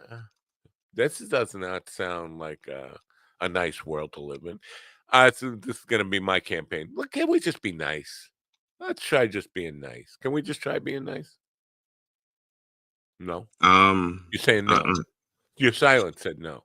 That's my silence says my nose is running again, and I'm waiting for. So you're sick as a dog, is what you're saying? No. Huh? I just typed in, can Trump be charged with killing the Venezuelans, with these Venezuelans? And? It doesn't say yet. What are you, a leftist fucking radical woke libtard? That's what it says. Grok said that. You don't use Grok. What do you use? Just Google? Google Gemini? What do you use? I think it's Google. The picture looked fake, Sunshine said. I've seen somebody post pictures of a boat, like, because it was a boat that had like 55-gallon drums on it. Yeah, well, you don't know what's in those 55-gallon drums, and you don't know where they're just because they spoon feed you a picture doesn't mean that that's the picture that's could be off the Long Island. I could just and that's the other thing that the Trump administration has done. They've actually gotten file footage from other things and said this is what we're looking at. I mean, in a case in point, Portland. Yeah. No, they have places, and the smart thing is that because of AI, people were like, no, this is not Portland. This footage is from so and so from 3 years ago, and this footage is from so and so from 2 years ago. Yeah. And look, these police officers, their name says Policia, not even police. So that's Italy, I don't know if that happened, but. All right, so and I don't know what your knowledge base on this is. Robert Taylor would be a good person to talk to about this. Except that he's not talking to us. Well, maybe he's talking to you. He's not talking to me. I mean, if something about Richie Sambora, if I mention Richie Sambora, he might be. I don't know. He's got a thing for Richie Sambora. Is that the coffee guy? No, he's a guitar player from Bon Jovi. Oh, okay. Sounds like a coffee guy. Does sound like he should be like something food-wise. Sambora. Yeah. Have you had the Sambora? Try the Sambora. It's the Marine Corps. The Billy Joel Gillespie is going to be on program. A drummer. He's a drummer. No, that's a horn player. She's a Marine vet who's going to schedule for Friday. Let's hope she doesn't get sick. But she's doing some shows for the Marine Corps' 250th birthday, which is November 10th of this year. So November 10th of this year would come back to 1775, not 1776. So the basic truth of this is that the Marine Corps was formed before we had a country. Before we had a country, right? Before we even declared our independence. That seems weird to me. Does it make sense to you? Like we had, because I'm sure we had some kind of continental army, but it was still a British continental. It wasn't the U.S. So the Marine Corps, United States Marine Corps' 250th anniversary comes up November 10th, which is look, maybe it's like Jesus, nobody's gotten his birth date right, or the year he was born right. So it's just like, we accept this. This is the date we're picking. Okay. Yeah. So that's gonna be one question for Billy Joel is how do we have a U.S.? We didn't even, there were no states, right? There were still colonies at that time. I mean, we had what is it called? The Continental Congress? Yeah. Or maybe there was state. Was that state? No, they were still colonies at that point, right? I think so. I see. I should know that.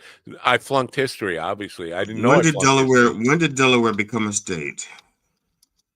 When did anything become a state? Well, Delaware was the first state, so it was. Thank you for that little. I should have. See, high school was just too long ago. Just too long ago. When did Delaware become a state? 1787. 1787. So there were no United States in 1775. There wasn't even a state. How could there be a United States Marine Corps when there was no states even? Never mind united, divided, schmited. Can you? Nobody can answer that. The chat room is baffled. Look at the chat room is Delaware, looking at us with a face full of zeros. Delaware became a colony in 1631. Well, but it didn't become a state until, so was it 1781? What did I say? I don't know. 1787? 1777, right? 17. It's 87, I think. 87, and that was the first state. Yeah. No. Yeah. No. Yeah. No. I'm just gonna keep 1787. Who's calling from Pennington, New Jersey? Should I take? Yeah, Delaware was first, December 7th. Pennsylvania was second on December 12th. New Jersey was third on December 18th. New Jersey was third. God, why? I would have thought New Jersey would have been last. Like, what are we going to do? Oh no, I guess they filled the paperwork in quicker. So those are the three states those are the three colonies that became states in 1787 in order: Delaware, Pennsylvania, and New Jersey. Oh. Maryland was 7th. I did know that, but New York was when? When was New York? 11th. July 26, 1788. Wow. So the point remains the same. Oh, look at that. I'm like Jimmy Page. The point remains the same. The song remains the same. How could there have been a United States Marine Corps when there weren't no United States? There weren't even a state. This is and I'm not holding Billy Joe responsible for this. Who would be the commandant of the Marine Corps? Who would be able to give me a straight answer on this and be held accountable for getting it right? That's right. Okay, they weren't called the United States Marines. They were called the Continental Marines back then. And their purpose, see, this has always gotten me confused about the Marine Corps. We had a Navy, we had an Army. Now the Marines are in the Department of the Navy. Wouldn't the Army and Navy be able to cover it? Why do we need? Do you know? Does anybody? I do not know. I mean, and the Navy has an Air Force, and the Army has an Air Force. So why do we need an Air Force? They did. I think they gave up. Right? I don't know. Slaptail says Continental Armed Forces, but Slaptail, Mr. Tail, Mr. Beaver, what's the purpose? I mean, again, Army, Navy, Marines. Air Force Marines. Marines are like Army and Navy combined. They're in the Department of the Navy, but they fight like the Army, right? I don't know. And I'll probably get my ass kicked by Marines for saying that. Tradition. Now, I could be wrong, but I think the Air Force was established in 1779. I could be wrong about that. This is Slaptail saying the Air Force was part of the Army originally, U.S. Army Air Corps, but there was also a Navy Air Corps, right? Or I don't know. I'm not good on it. Again, I fail. Give me an F. Each have their own role and purpose. But yeah, okay. I'm with you there. They all have their own purpose. But what the Army and Navy have a role and purpose. The Marine Corps seems to have. What is the purpose that makes them different from either the Army or Navy? Why can't the Navy just bring Army people? I think the Marines are people who don't like the Navy uniforms. I will ask these questions when you're on. If you're on tomorrow, if you come on tomorrow, JT Habishat, founder of the Altercation Comedy Festival, will be here. And Thursday is generally the day when John Beavis comes on. I will ask some of these questions, and maybe you can give me I'm trying to wrap my head around. He said they all have a purpose. The Marine Corps was like, I don't know. And why do they hate each other? I don't know that they all hate each other, but I know because Marines is a big part of my family tree here. I don't know if you know why I had a tree in my family. No, I thought it was a bush. They all seem to not. Marines don't like Navy, and even though they're part of the Navy, they're under the Department of the Navy. They don't like Navy. They don't like. Well, they don't all fight for the same section of the Constitution. No, then They don't like army guys, and they'll fight. They each have their own section of the Constitution that they're defending. They don't defend the whole Constitution. So we won't have John till next Thursday, if next Thursday even happens. I don't know if you noticed, John, but the Marine Corps, the Army, and the Navy, and the Air Force are all set to get wiped out today by the Rock Force. The Rock Force is not even part of Earth. We don't hate each other. We mess with each other. Army and Marines like to mess with each other. Not according to my brother or my ex-brother who was a Marine. Maybe it's a one-way. It's a thing. Like the Marines hate the Army, but the Army just thinks they're just messing with the Marines or something. But all the Marines that hang out with my ex-brother, they would. You bring up the other forces, and they're not friendly to him at all. Like you're all fighting for the same country, right? We can get on board. No, each one has a section of the country that they're fighting for. Yeah, each one fights for a different section of the country, and then the Coast Guard just watches the coast. Anything beyond the coast, they say, "Okay, Navy, you got this." He thinks Marines are whiny pussies, but he doesn't hate them. That's John saying that, by the way. John Slaptail. Yeah, and I hope you know what? Let's have Billy Joe and John face off, Marine to Army, and let's have them face off on. Well, she's only coming on Friday, but she's coming on. She's going to Philly to do some shows for the Marine Corps' 250th birthday party. I thought it had already happened, to be honest with you. But it's November 10th, which isn't that the original Veterans Day, or am I just like being a dick? November 11th, maybe. So Veterans 11, Day was the day after the Marine Corps' birthday. Weird again. Oh, I guess they just didn't want to. But why put it so close? Or Veterans Day was originally a celebration of the end of World War I, right? I think so. Armistice Day or something. On Armistice Day, the Philharmonic will play. We should give John a complete written test on the history of the armed forces. Just because we're bored here. And it was Armistice Day. Armistice Day. There's no Legacy Day? Well, I'm looking up that right now.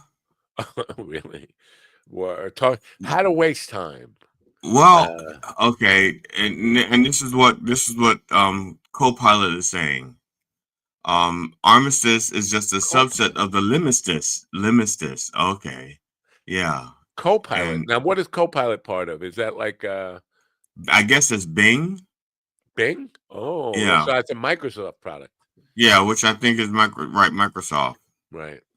It's not my default, but it keeps changing it because I have Windows. It keeps changing every fucking thing to John says he will fail miserably. Well, just failing is enough. Miserably means you have to kind of be like me, a miserable person. We don't want anybody to be miserable. We like happy people. Yeah. Happy people who don't show up. My face hurts. My nose and my head. My nose is running all of a sudden. It's because you gave it to me. I'm sorry. I tried not to touch my mic. I was trying not to touch my mic so you wouldn't catch anything. Ready for the sneezer file. Yeah.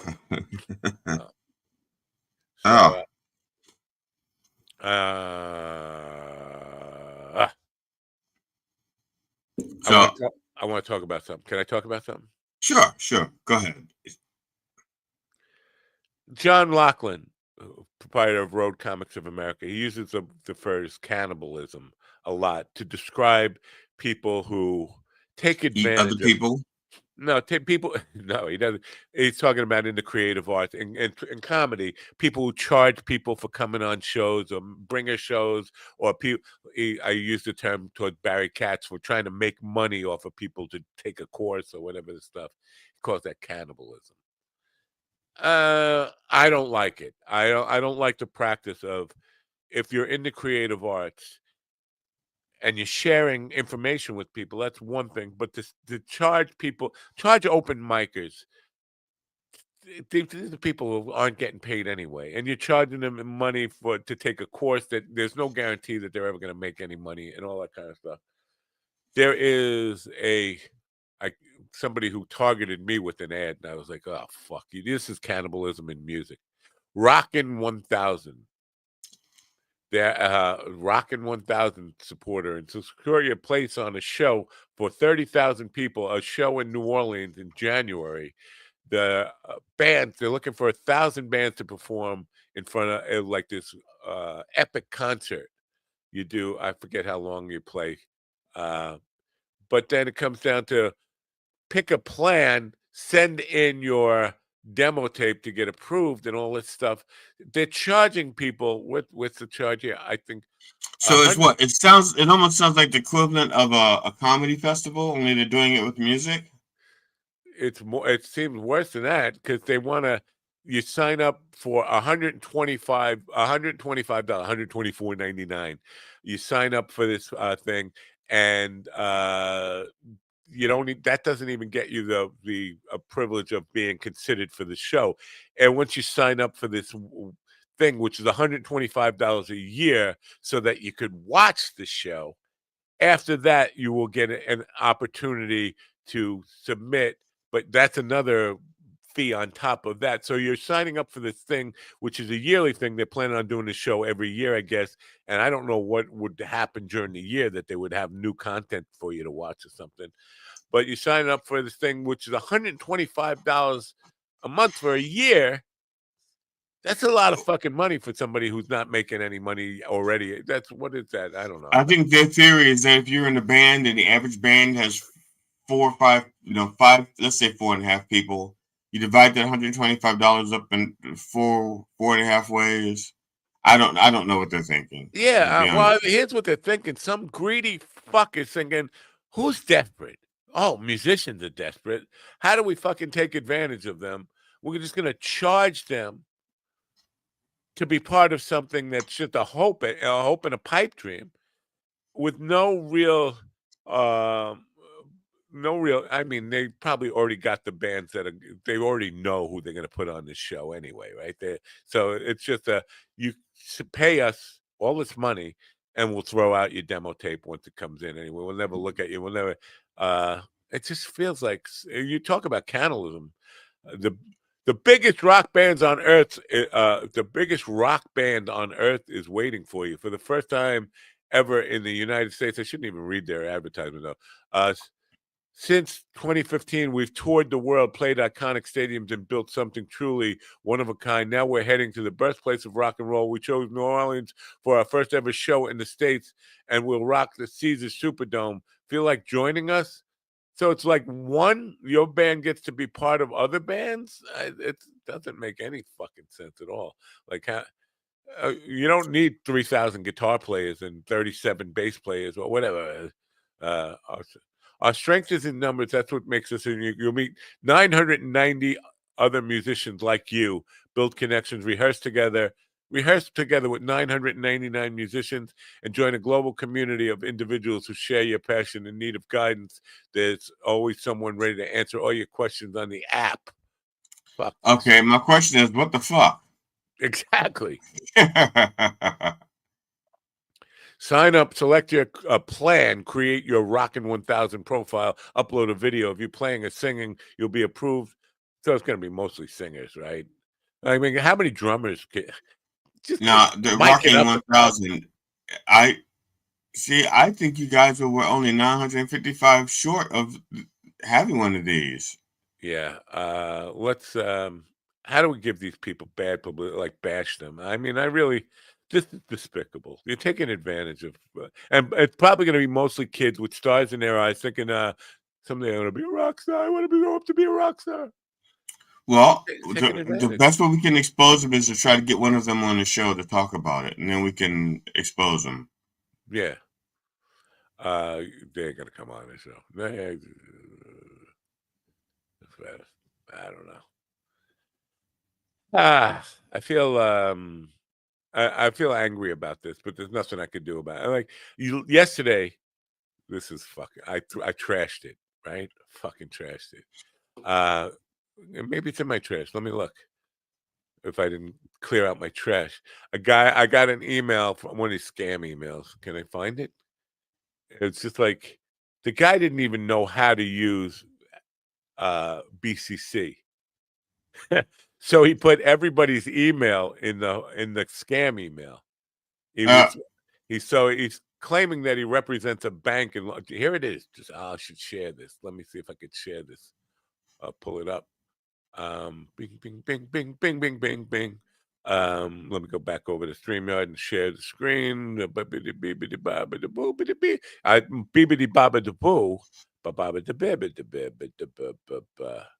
right? Are you with me on that? Window.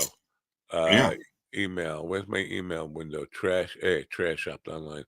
Here you go. So from Mr. John Ackerman, important notification of unclaimed property recovery, and it's got a phone number in here, 1-251. If you want to call this guy and give him a 1-251-239-5101.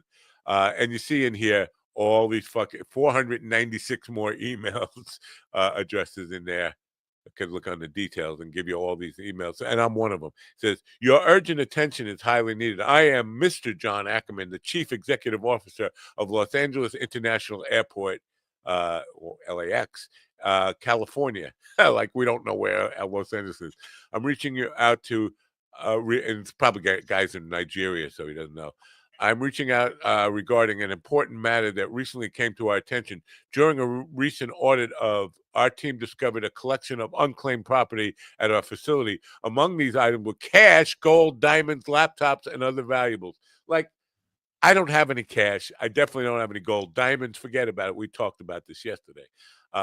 So following through an investigation, we identified a particular 2-shipment box containing both cash and gold belongs to you. 2-shipment box containing cash and gold belongs to me. And 496 other people? Right? Yeah, I think what he was trying to do is send it individually to each of you. Right. So but he doesn't know how to use BCC and hide all the everybody would think. That you have not been to LAX in a couple of weeks. Yeah. I haven't been to LAX since 1998. Wow. Yeah. When was I there? The contents of this box include 10 million in cash. Oh yeah, I misplaced my 10 million in cash. And the amount of gold valued at several $1 million.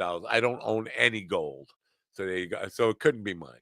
In order to facilitate secure and efficient return of your belongings, we require following information from you: your current home address, like your cell phone number. You got my email. How'd you get my email?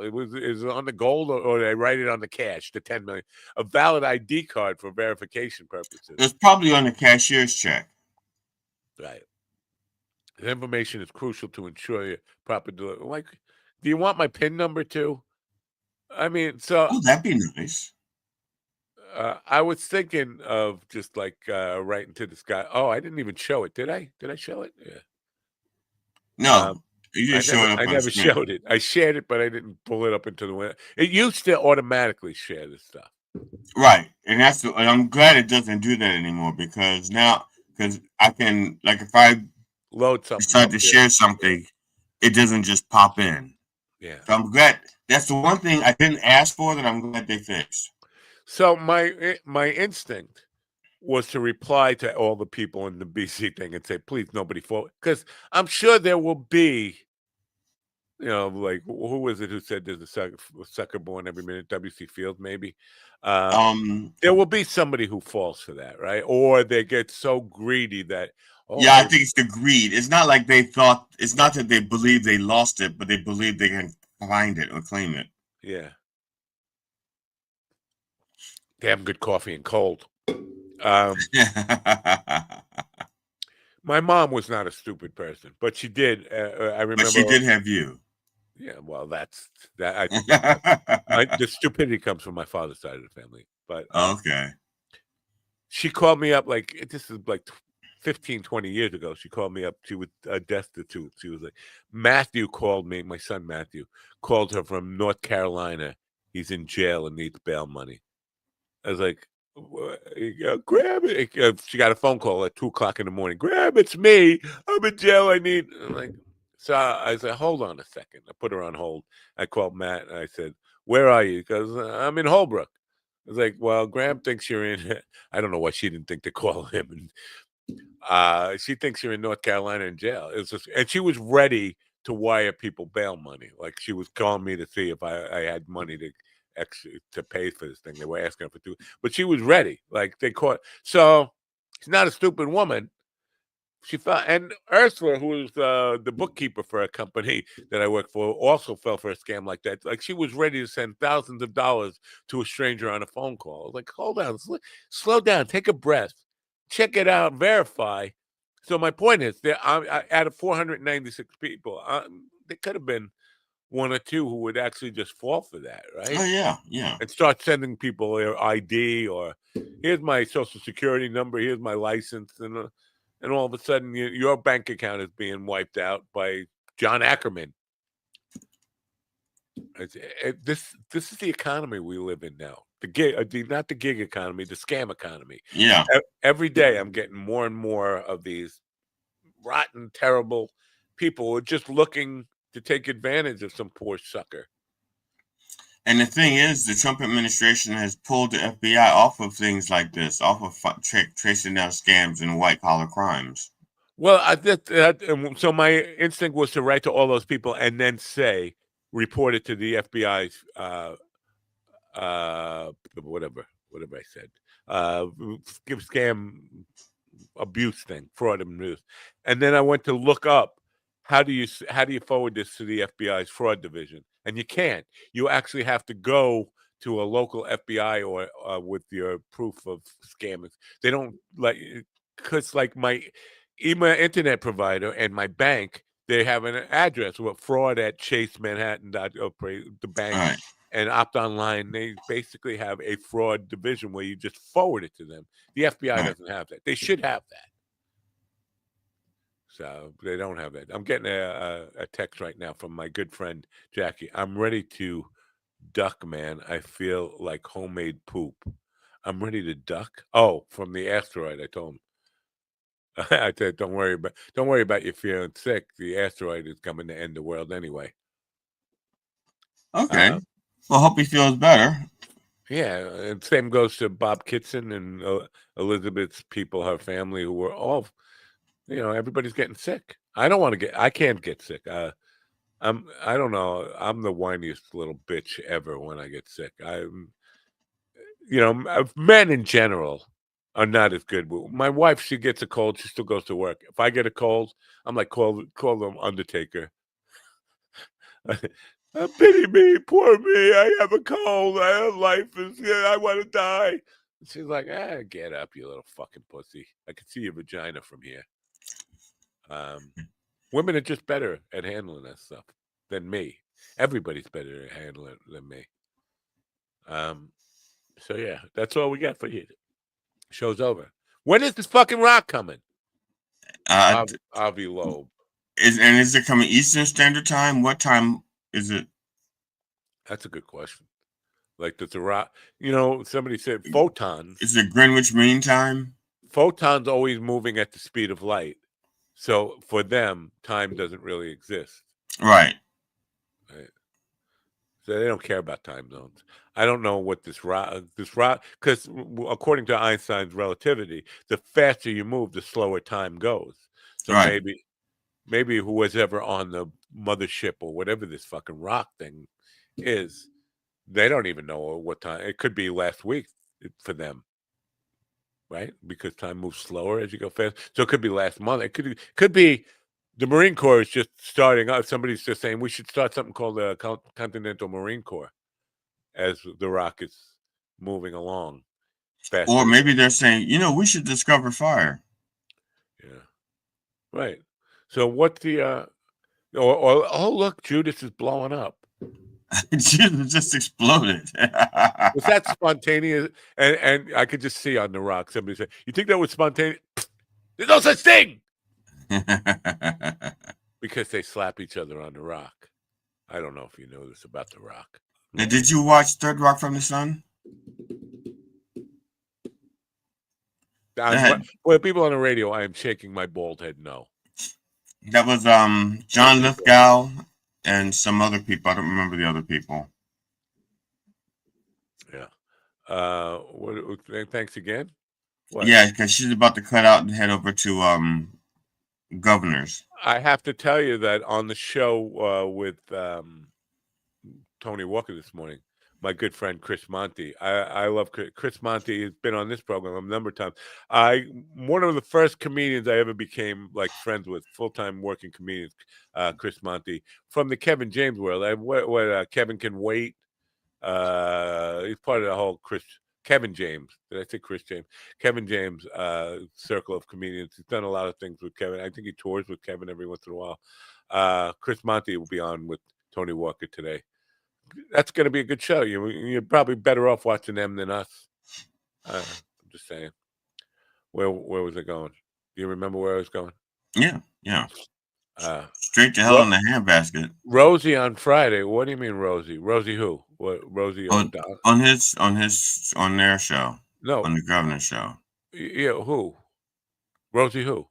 I think doesn't he have that woman on there who's on there every week? There's Diane Fogarty who's on there every week. Oh, okay. I don't know Rosie.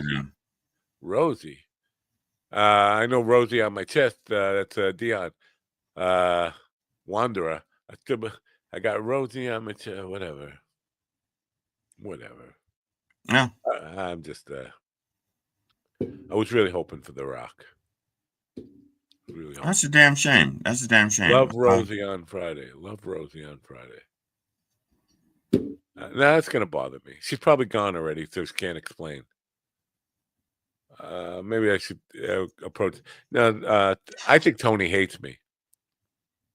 Which Tony? Walker? Tony Walker. Oh, because I was about to say Tony Miller does not hate you. Tony Miller loves you. Now, why would you think Tony Walker hates you when he keeps hiring you to kill you? Well, when Sam Talent was in town, and he was on Tony's show just because of me, and I went there. John Butera was from Aragona's comedy. I think have you done Aragona's? I thought you or did he? You were there when John Butera was on, right? I think. And I know about Aragona's. It's like a bringers thing. Oh no! When he had Willie on, Willie didn't have to bring anybody. Well, that's a whole other story. But I don't think it's a bringer show. I think he puts people on and hope. No, Aragona's was a bringer. I thought maybe did Willie a Only favor. If you're black. Only if you're black. Okay. Anyway, John was in the room in this before Sam Talent got there, and I was there, and we were talking about Long Island, and I think the subject of malls came up, and I said Long Island used to be like one mall to the other, like lots of malls, but malls were dying off, and John was arguing with me. Oh, you're fucking crazy. Malls are, malls. No, these malls are fucking dead. And one of the malls they brought up was the Sunrise Mall in Massapequa, where I used to go when I cut out from high school and junior high school. I used to go to the mall just to walk around and just like look for pretty girls or whatever. That was the thing. Right. It was closed down yesterday. There was a story on Facebook where it was closed down, and I brought up that Tony and John will both call me an idiot and saying I didn't know what I was talking about all these malls dying. And one of the ones in particular was this Sunrise Mall that was being, and yesterday was the final day. It was like they would get ready to bring in the cranes and just totally destroy it. This gigantic fucking shopping mall. And I said, I remember about a year and a half ago, Tony Walker and John Butera were like ripping me a new a-hole. Oh, I think you hallucinated that. No, we could go back and it's on tape. They were both saying what an idiot I was. There are no malls left on Long Island, no thriving malls. And then Tony was saying, no, I don't know. You don't know what you're talking about. I even at that time, that place was dead. I was like, so my takeaway from this is you knew I was right, but you would just, because you hate me so much, you were taking John's side and trying to make me feel stupid. And he didn't answer that with a no. He didn't say, no, I don't hate you. That would have been my what makes you think I love you? Why would I hate you? No. He just said, let's talk about the Mets. Like, oh, wait a minute. I think I'm reading between the lines here that yes, you hate me. Right? That's what it means. Well, maybe he didn't think you were serious about the hate thing. It's like, I'm not going to answer. I'm not going to dignify that. I mean, I try to kill him once a month on one of my shows. Why would I do that? And I pay him to do it. Oh, he pays me? Don't you get paid for the shows? Yeah, I do. I mean, okay. As much as I complain about how fucking late it comes, I'm sorry, Tony. I'm gonna put me on the show. Put me in, coach. No, but that doesn't mean he doesn't hate me. He puts me on because he wants to see me humiliate myself and cry about how much I suck. Yeah, but that's something you can control. You can always say, I don't want to do that. I don't want to humiliate myself and cry and No, suck. he knows me. See, I think he knows this much about me that I can't say no to something, and then I say yes, and then I'm like, I can't do No, this. we know you can say no because when we were doing the coffee, the show, you said no. I'm not gonna host. You said no.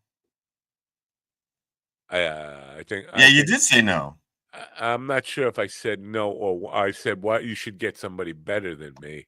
That's saying no. That's not. That's saying no.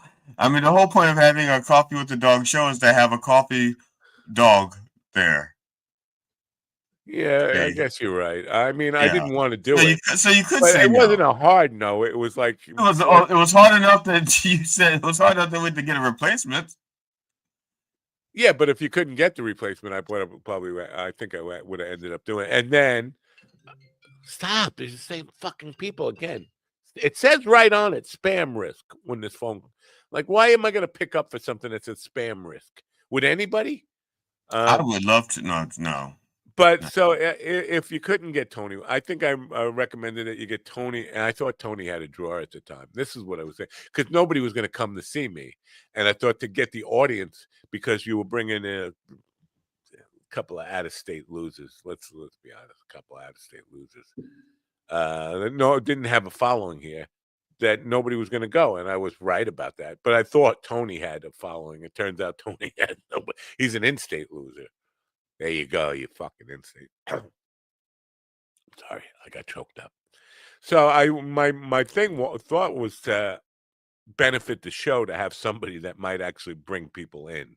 Well, my point was you could say no. You know how to say no. That's all I was trying to say. You know how to say no.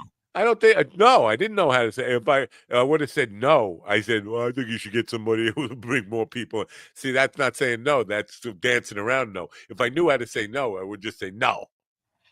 I didn't. I couldn't say no, so I had to dance around. Maybe you should get somebody with a following. Maybe who's messaging me and where?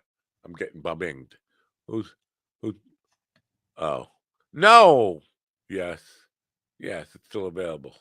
Well, I gotta reach out to some people in Michigan because they're doing a show up there in April 4th. 4/4. Yeah.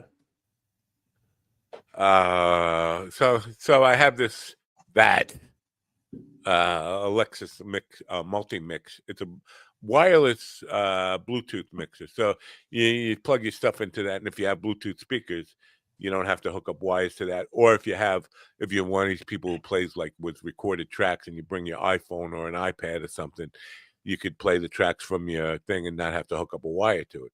That's the benefit of it. I have it listed. Somebody just said to me, "Is it still available?" I'll offer $170 for it. I was like, and you said, "Eat me." I didn't. I said it's still available, and the follow up to that was $170. Come on. Well, first of all, how do you come up with that number, $170? Because he knows how much he wants to sell it for. He wants to. He already knows I can sell it for $340. That way, I'll have $170 profit. That's what he already knows. It's like the guy who says, "How much can I get the guitar for $450?" Yeah. See, I got somebody who give me $2,000 for it. I do it. And this thing hasn't really been used much. It's still in brand new condition. I think it sells for like $600. I'm not sure about that.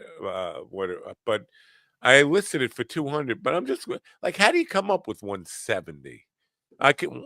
That's an odd number, isn't it? It's Because he's saying, okay, I can probably sell this for $225, $250, and that'll give me. Let me see, it'll take me $10 to get to his house to pick it up. Yeah, but wouldn't you go 150, 175? I mean, it just seemed like it's math. It's just math. He doesn't. He's So I just said yeah. Maybe he thinks you're going to offer him a counter offer. He says 170. You go like, no, 150. I'm still crying over that guitar, my favorite guitar of all time that I let go yesterday. Well, apparently you haven't let go. No, I let the guitar go.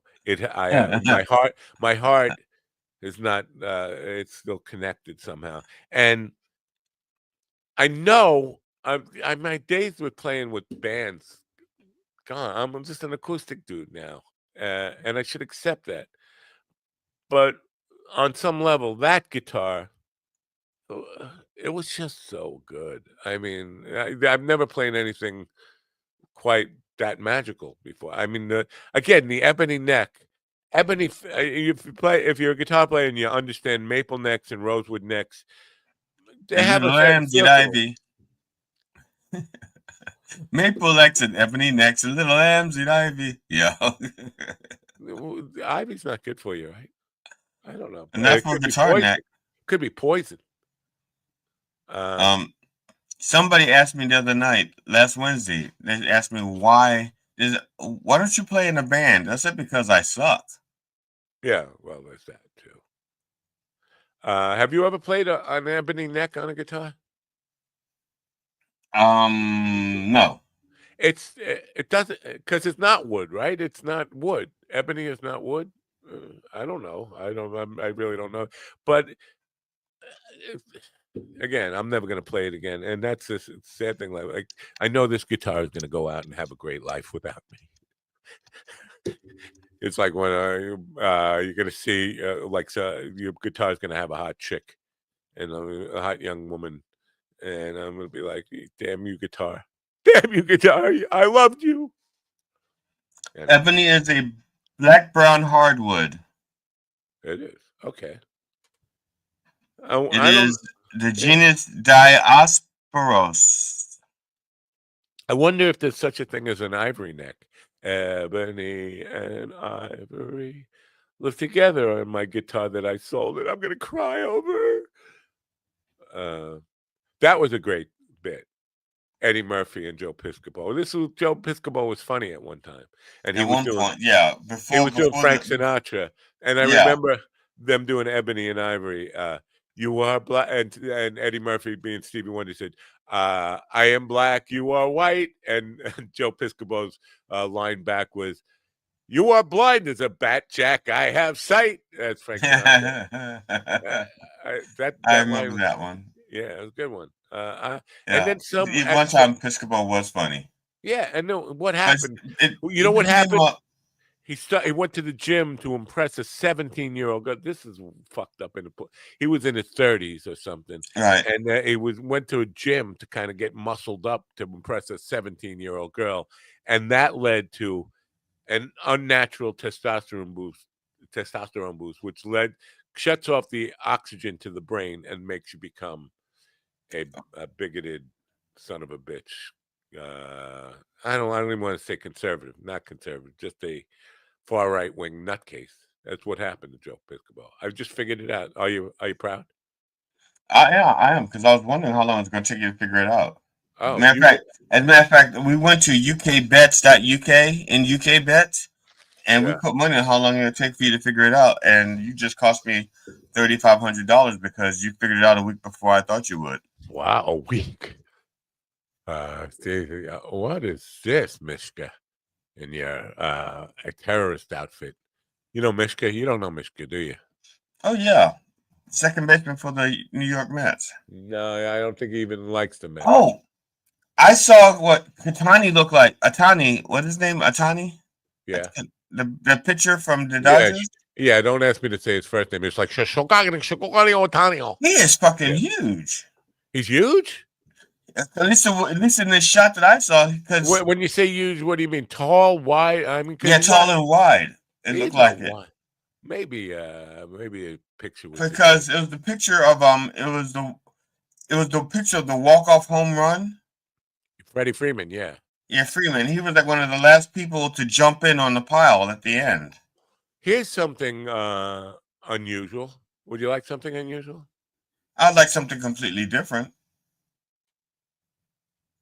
Hey, I'm Richard Nixon. For people on the radio there, I was making a peace sign. Like that doesn't matter. There have been two 18-inning games in the World Series history. Yeah. Both. And this was only the second longest. Both of them. Are you on the edge of your seat waiting for me to say what both of them had? 19 pitchers? Both of them had Brad Paisley singing the Star Spangled Banner before the game. What are the odds of that? Go to figure that out. Can those odds be calculated? The same guy singing the Star Spangled Banner for both 18 innings. Well, how many Star Spangled Banner games does he sing for? I mean, if he sang for like 400, then it's not that big a deal. But if he's only sang for 2, he's only sang for 2. That seems like a big deal. Yeah, it's kind of weird. So, if you want to guarantee an 18-inning game, that would be a good let's try this theory out next year. Bring them back next year. Try next week. Oh yeah, whenever they go night, back. right? Whenever they go back to LA. It's tied up now 2-2, right? So it will. I think it's 2-1. It was tied 1. It was tied 1-1. Yeah, when they went to LA. The worst Star Spangled Banner, obviously, is Rosie Barr. Rosie O'Donnell. Nobody has to. There's Roseanne Barr grabbing her. Roseanne Barr. That was the worst one, hands down. I don't think anybody's ever. I think, Sheryl Crow is known for being a pretty good singer. She was a backup singer for Michael Jackson before she went on her own and did. But she did one for the Mets. I swear she was fucking tone deaf. Like, what the fuck is it? I could sing better than that. I don't know if that's on tape anywhere, but I would, if I were her, I would have lawyers trying to destroy that tape. It was the worst fucking second worst to Roseanne Barr, and Roseanne Barr was purposely bad, right? So, I think Sheryl Crow was actually trying to do. There was some little girl that did one for an NFL game, and they really embarrassed the hell out of her. Like they were dragging her on social media. So. I'm trying to see the worst 10 worst national anthem performance fails. We got the hiccups now. Can somebody scare me? Okay, who are the 10 worst?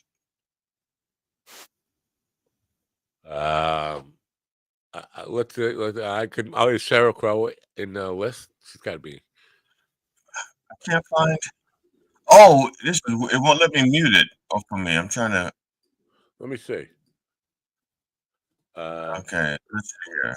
I'm gonna grok it. You co-pilot or whatever you do. Who are the 10 worst? Is Victoria Arlanda, Michael Bolton.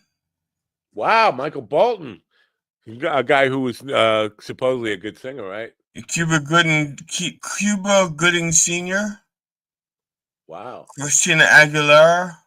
Wow, because she does a master class on vocal teaching, right? Yeah, but Mike Eli, E-L-I-E.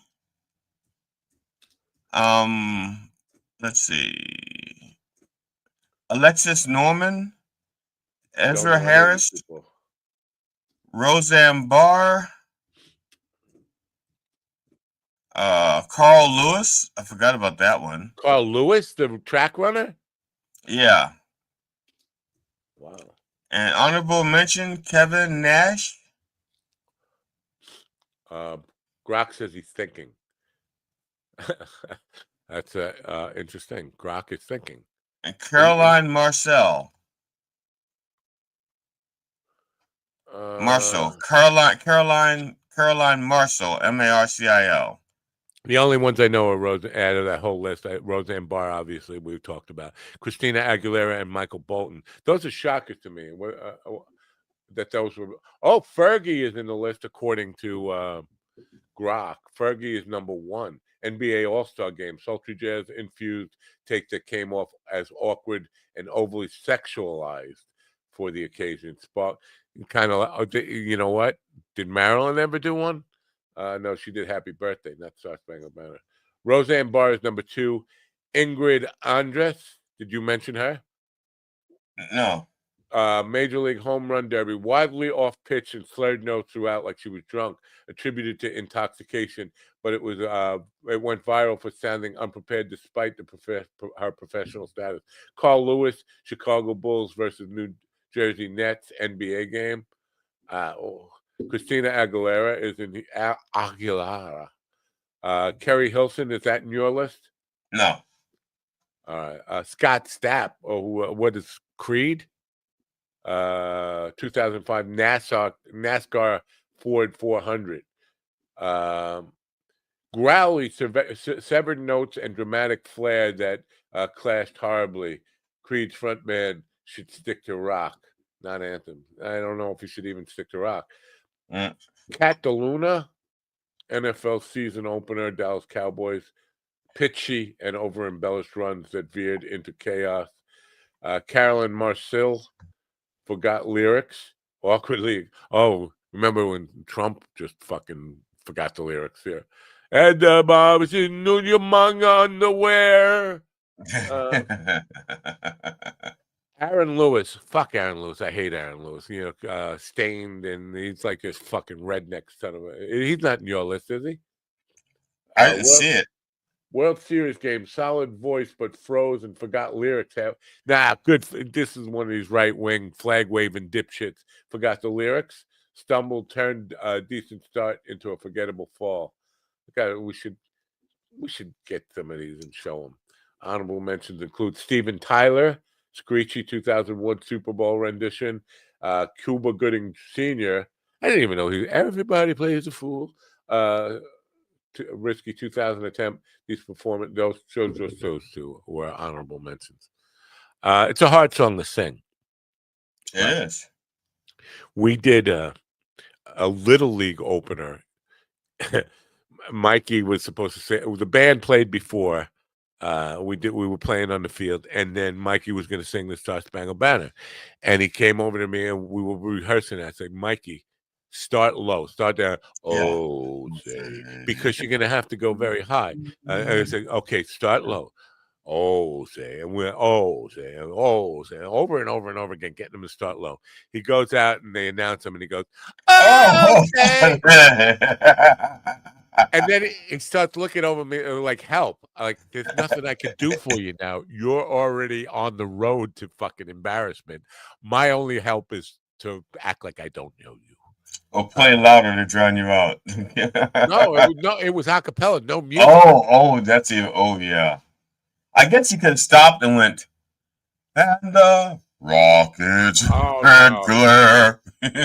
At that point, my instinct was to go over to the stand and say, wait, it's going to get worse. And I was like, I was relishing the moment, even though I was embarrassed for myself for knowing him. I would probably say it's worse than anybody in this fucking list. It was because he was cracking. He was literally like nothing coming out. The Creed guy got me thinking this morning. I'm not going to mention him by name because he's a friend and he's a good guy. He's somebody I've known for probably about, I would say, maybe 10 years now. And I've done some gigs with him. My very first encounter with him was he was opening up for us, and he wanted to ask what songs we were going to do. And I said, we don't plan on our songs. And if you ask me again, I'm going to fucking kill you. I said, I'm a dick. Everybody knows I'm a dick. Don't ever ask me. I will prove to you what a dick I can be if you ever ask me what songs I'm planning on doing again. That's my first interaction with the guy. But we became friends, and I like him. But he's one of these guys, how do I say? He imagine he's white Jewish fella who imagines himself as a slave, like a black slave. I was a black business man. Like an early 19th century innovator of the blues, and he wants to sing everything like black male children, like, and like put on this false gravelly Okay. He has this video this morning where he's doing that. It's like, God, dude, stop. I mean, he sings the right notes, but it's so hard. It's so obvious that it's a put on this gravelly voice. What are you embarrassed about how your regular voice sounds? Like, why do you need to? And to me, it even hurts to even try that. And if It'd be like Wolfman Jack. yeah, and after a point, like, it would be hard to even ever hit the right notes because you're just killing your voice doing that. But he insists on singing that way, as if that makes it better. It doesn't.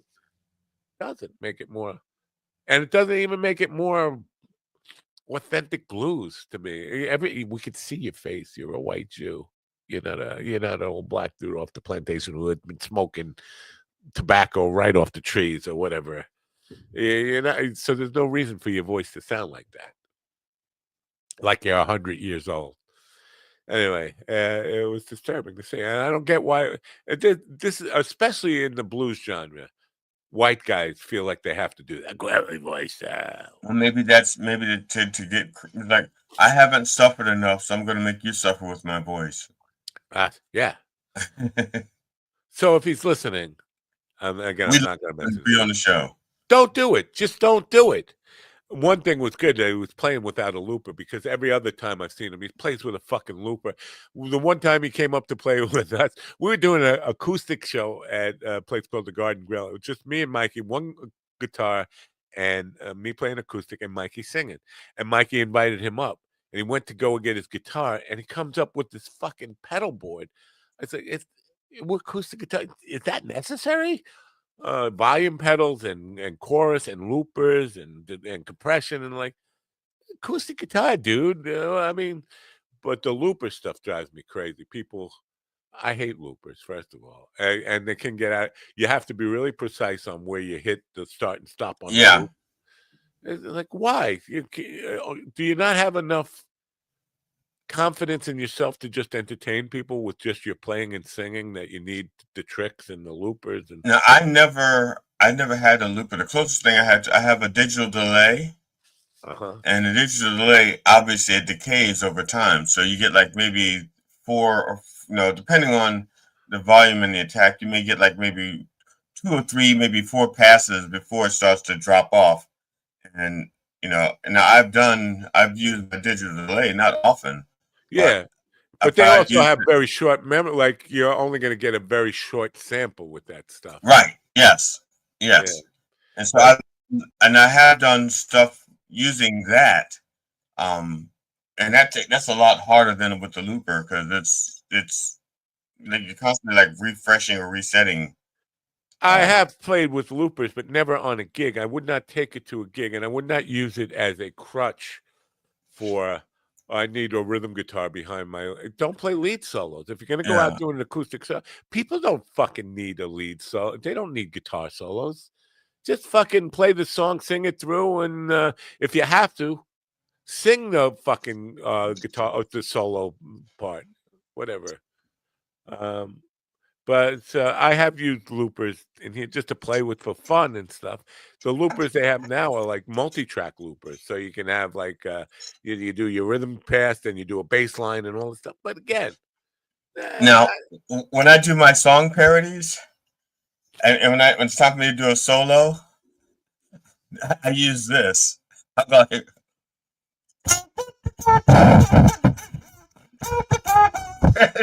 is that a kazoo? Yeah. Because I think it's funny. Yeah, no, I would use a kazoo. There's nothing wrong. That's what a kazoo was made for, believe it or not. That's the original purpose of a kazoo, was like people doing one-man bands, whether you're playing piano or guitar or whatever. Yeah. To sing, so yeah, solo time. We used to do a couple of songs, and Mikey would just play the harmonica without a harmonica. Which was embarrassing if you're behind him. I did. There's a Stevie Wonder parody I do, and at the end of the song, it's just enough for the city, and at the very end, I do the harmonica thing, because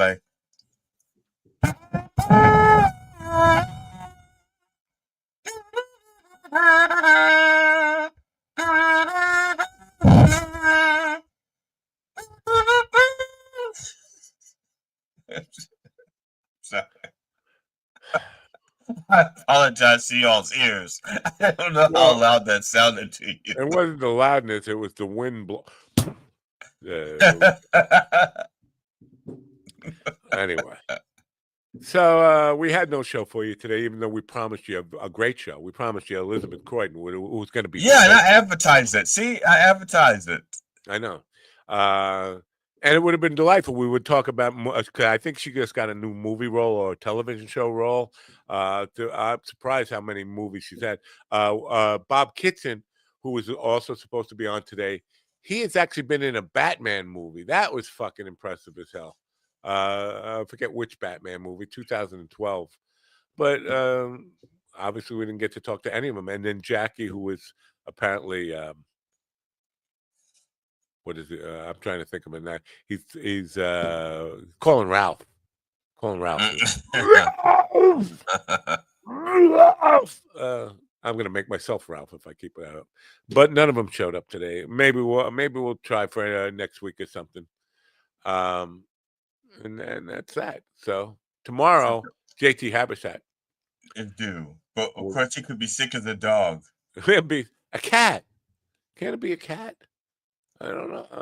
Why does it have to be a dog? I like dogs, first of all. And again, the dog doesn't puke that much. Very rarely does the dog puke. Cats cats are so temperamental. Oh, I don't like what you fed me today. It's the same shit as yesterday. I think most of the times when cats vomit, it's fur balls. So people don't even realize they might be sick. And they eat. The problem with cats is they will just eat anything. Oh, this looks edible. It's fucking styrofoam, you stupid cat. My cat won't. My dogs did. My cat, she's very, very, very finicky. All right. Well, that's as a matter of fact, during COVID, when there was a cat food shortage and we had to find new cat food for her. Oh, it was bad. I wound up going to Ohio to get cat food for her. Yesterday, Mishka, who you don't know, who you think you lie about knowing. What do you mean lie? No, I'm not. I never lie. Second baseman for the Mets. He was never a second baseman for the Mets. He might have maybe in the minors. In the minors, he did. Okay, Mishka posted a thing about a truckload of monkeys with COVID turned over in Mississippi. It spilled over. They didn't have COVID though. He's according to the main meme that he posted. They did now. And because they said they weren't contagious, but the state troopers killed the monkeys anyway. Oh well, he just posted it as if there has ever been a metaphor for the Trump administration. This is it: a truck full of monkeys with COVID overturning on a interstate in Mississippi. That wraps up the Trump administration completely. I think it was 5 monkeys. Let me see, 5 monkeys. I thought it was a truckload. It made it sound like it was a truckload of monkeys in Mississippi, right? It depends on how big the truck is, I guess. But I was assuming it was like a semi tractor trailer. It sounds like a pickup truck. Now 5 monkeys. Let's see, escape. I'm gonna say escape, but didn't really escape. It was like an accident. Nobody gives a fuck. We don't have to fact check this. This is one of the things where we fact checking is not encouraged because we have to wrap it up. Maybe tomorrow we can fact check that with JT. Well, it's just that monkeys and truck accident. Was the monkey driving? That could have been the reason. I-59. That's just Pennsylvania. You mean this has happened more than once? Well, this is the epidemic of monkeys driving trucks crashing into shit. Okay, this is hepatitis C. Because the herpes infected monkey on the run after Trump. Yeah.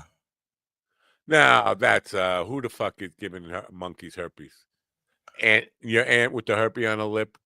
Is that who? Monkeys leaving Tulane University primate research. Oh, stop it. I did not do that. No. Okay. Right. I probably have to pick something else. You have 25 seconds before I hit the radio button. Okay, well, it says one remains on the loose, but the thing I read this morning was that they pretty much shot them. the one-armed monkey. Oh, that's the fugitive I'm thinking of. Yeah. Yeah, Harrison Ford played the one-armed monkey. Whatever. Yeah, but I think it was Jimmy the Greek who identified him. All right, then. We're going to tell people that's the show for you today. And don't forget to do radio.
listen to me now.